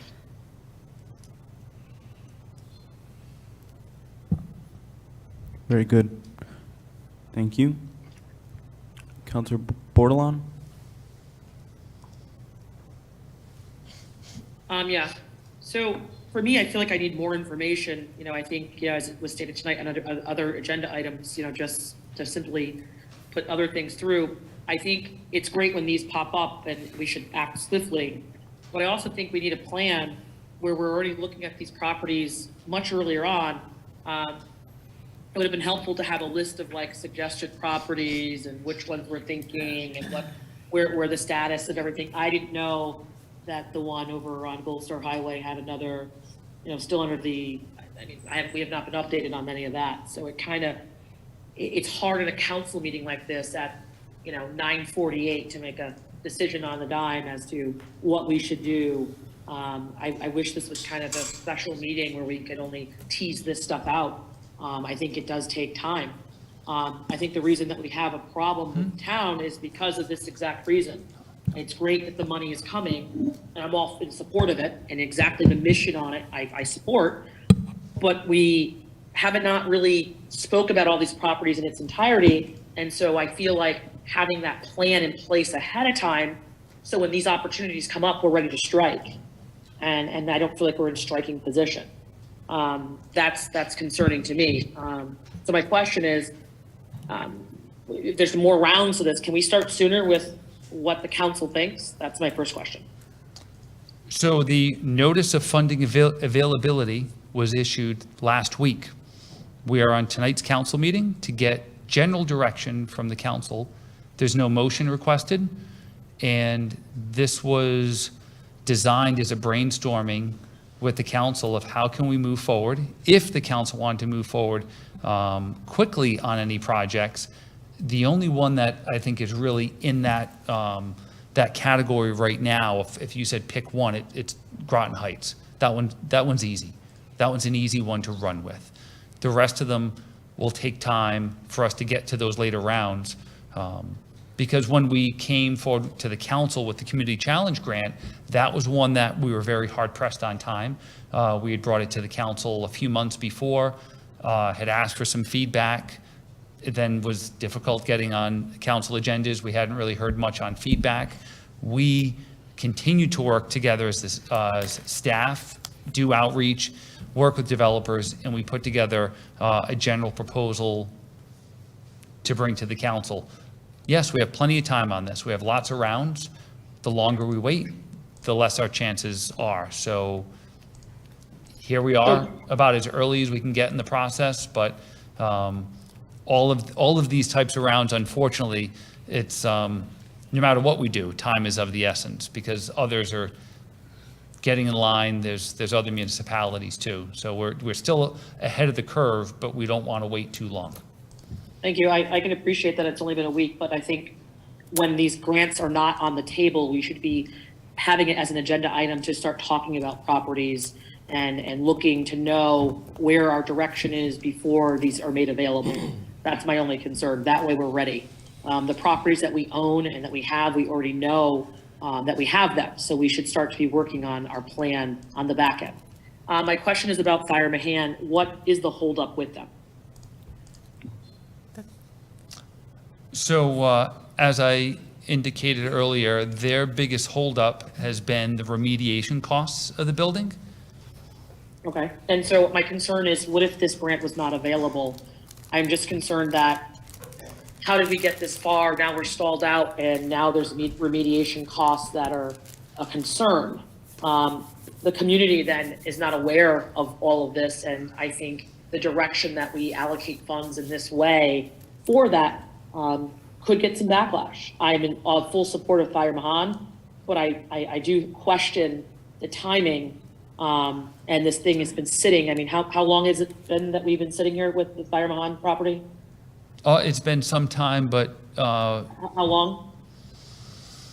I think we started working with them, it was pre-COVID. We received a letter of intent, it might have been 2019-ish. And then we extended for them, right? Isn't that as well? The letter of intent has not been extended. We have not signed a purchase and sales agreement with them. We did apply for and receive a brownfields grant from DECD that was in the amount of $250,000. Once Thayer Mahan got into the building and did some assessment on their own, they've realized that the remediation costs were significantly more. And that happened right around the time, I think, early into COVID.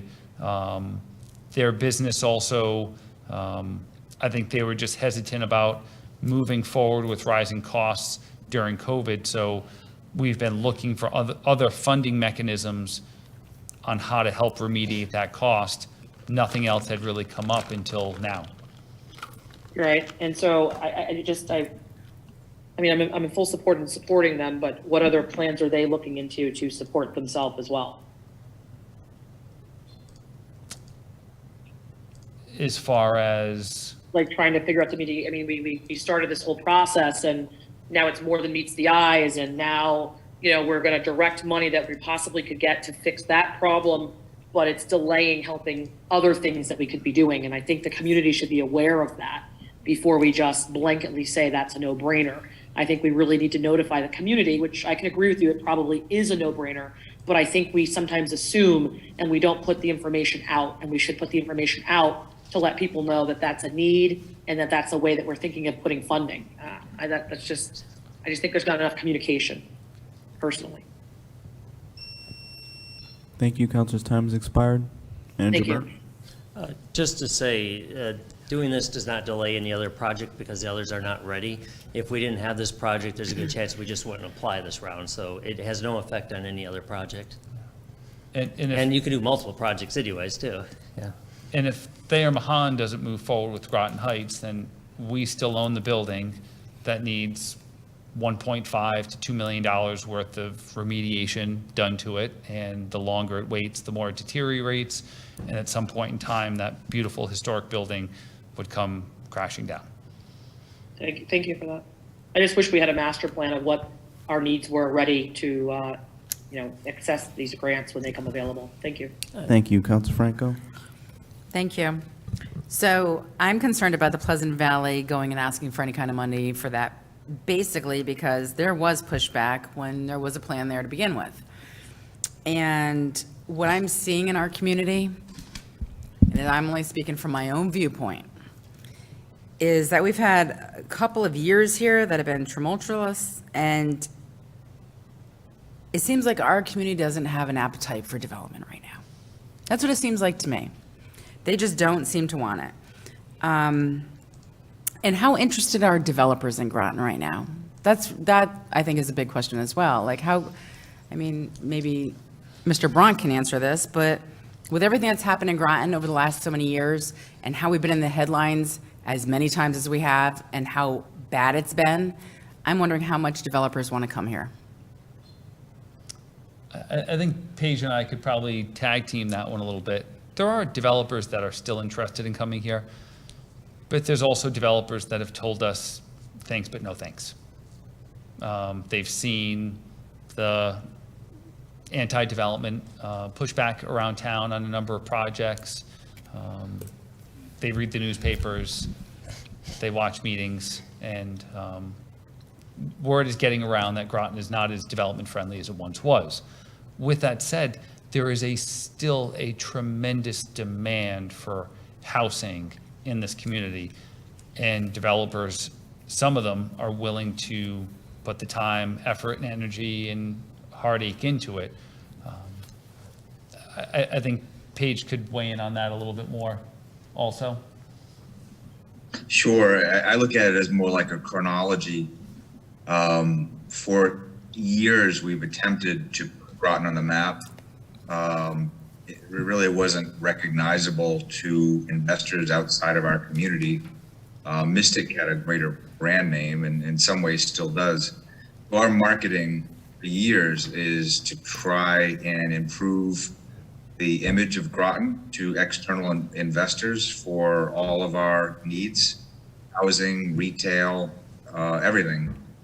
And then when there is negative news, it is a repellent that works against the marketing efforts that are being put forward. And then no fault of our own, of course, COVID.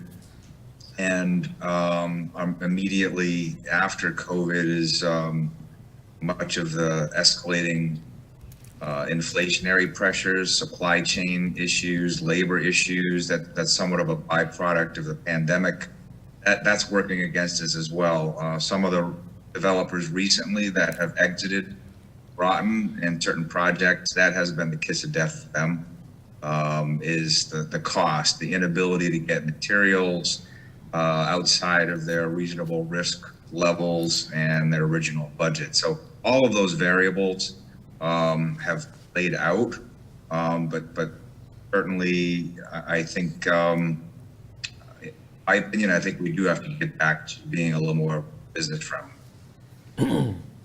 So then I hear you're asking the council to make a decision on Claude Chester and SB Butler and Pleasant Valley. And while I would love to do such things, the reuse committee does have, they've been dealing with some guidelines for us, and I don't know how long they've had it, but they haven't brought it to the council yet. So for us to decide on what we're going to do with other properties, we should be waiting for this reuse, policy guidelines. And we can't do anything because we're waiting for them to bring that to us too. So there are many things that are in the way here. And even though we would like to go forward on some things, I see many issues. And that's why it would be nice if even TVCCA, childcare building, could be something that we could get behind. I mean, I don't know how to vet TVCCA to make sure these people are wonderful people and that our community would be okay with this without really going after them. I mean, I personally think that they've done wonderful things and that most all of us can probably get behind TVCCA. And I think the Groton Heights, I think it has been going on a long time, I agree. But there has been so much that's happened in these so many years, and just obstacles for a lot of people. So I'm in favor of those two. I would like to see the 117 sewer in the future as well.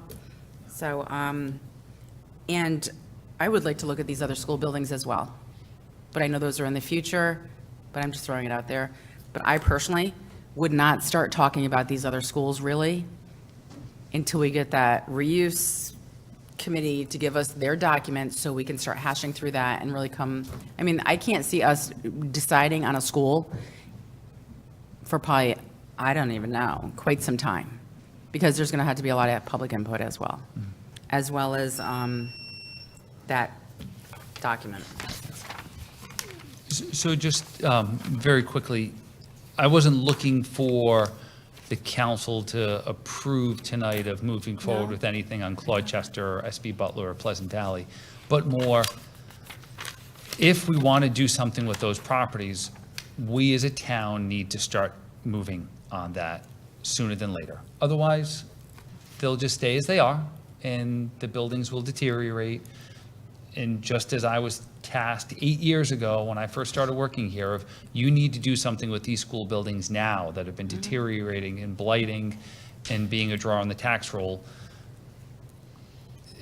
it's going to continue. So just at some point in time, the conversation should start moving forward in some way, shape, or form. But that, I agree. I think, is for the council to start leading.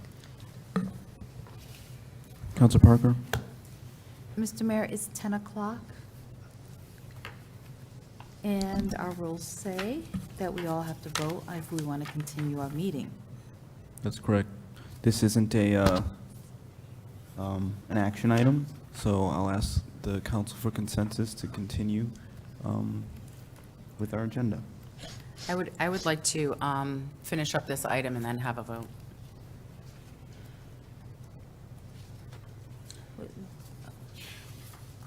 Point of information? What's your point of information? What are we voting on? Adjournment. No, I meant, We're not voting on anything. I would just like to finish this up and then have a vote on adjournment if we'd like to. Yeah, well, it'll just be consensus, but sure. I mean, if that's the consensus. Okay. I'll motion to adjourn then. I don't see a second. Are we finished with this item? Mr. Westervelt, Counselor Westervelt, do you have anything? Because you haven't really. No, I was just going to, when I got a chance to speak again, or again, not again, but for the first time, I believe the Groton Heights is something that we need to concentrate on. I do agree we do need development in the town. Never been opposed to development reasonably. So, yeah, I think we need to move forward. I recognize that. And I think Groton Heights is something that we can move forward on right now. I don't think we're quite ready on the other ones. I agree with that. That was what I was going to say. Can I say? One, I'd still also like to have a little bit more discussion with the city, just to see what their priorities are and if they have anything that could be considered shovel-ready as a second project, but I don't know where that's at this point. But just to point out on the idea of having a master plan on each thing, we literally get hundreds of ideas a year. You look at our outstanding list too for the council. We don't have the staff time and funds to do one for every item. That's why we do these meetings, to get the input, so we know where to focus our efforts for the next meeting, for the next rounds. So that's all part of the process. Now, most successful councils I've seen in the past have a yearly visioning session together to pick out a small group of things to work on for the year. Because without that, you don't get anything done.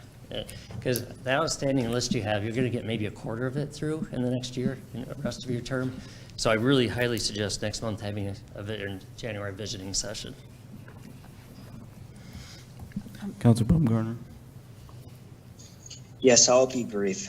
I know it is getting late, but I just want to commend town staff for doing their due diligence on this important grant project. Obviously, there's a lot of options the council can weigh, and it's likely we can't arrive to a consensus on this item because obviously it is very complex.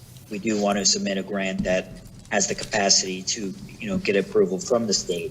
But I do want to note that, this isn't just any normal grant program. It is a grant program that is rooted in addressing, some systemic inequities that do exist within our state. And so, Groton does qualify because we have a unique population, and obviously, in the last few years, we've become what's considered a distressed municipality. So as frustrating as that may be, it still does present opportunities for us moving forward. So I guess my only question to Mr. Reiner is, I know you're aware of the timeline, but how long do you think you'll need for us to finally get you a final answer? I got some good direction tonight on Thayer Mahan, and in an ideal world, I'll be back before the council in a couple of weeks with Rich Hine sitting next to me or on a Zoom with you, talking about how we're going to partner together on this. And we'll see what we can do with the city, too. And just to point out, after next week's cow, we only have one more in the year, December 13th. So try for December 13th. Okay. Now, at that point, you're getting really down to time, so we might have to take what we learned tonight and just sort of go with it. So after asking about these other ideas that came up. Yeah. Point of clarification, What's your point of clarification? we can always put a special agenda meeting on. I've seen other towns do such. If there's pressing matters versus rushing through, couldn't we, insert an extra meeting if needed?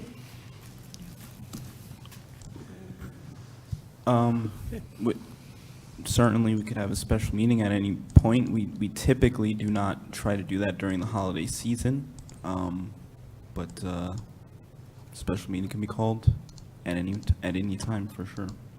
Council Baumgartner, are Thank you you. done? No, I was not. Okay. So the other, I would also note that the projects, as far as they are prioritized, they're prioritized on really three key areas. One, implementing local hiring preferences. Two, leveraging non-state funds, so any funds that can be augmented, obviously, by the private sector. And lastly, it does need legislative approval from the sitting representative for the district or the legislative delegation. So it is important, obviously, that we link in our legislative delegation on this matter because they will have a seat at the table as far as ushering in those funds for the town. Thank you.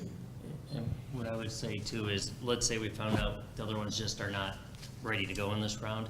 We really don't need another meeting because we're only able to do the one anyways. So I think we need to see what we find out in the next week or two, and then that'll dictate what comes next. Okay. Sounds good. I'll entertain a motion to adjourn. Second. So moved. All in favor, say aye. Aye. Aye. Aye. Opposed? Abstentions? We are adjourned unanimously at 10:08.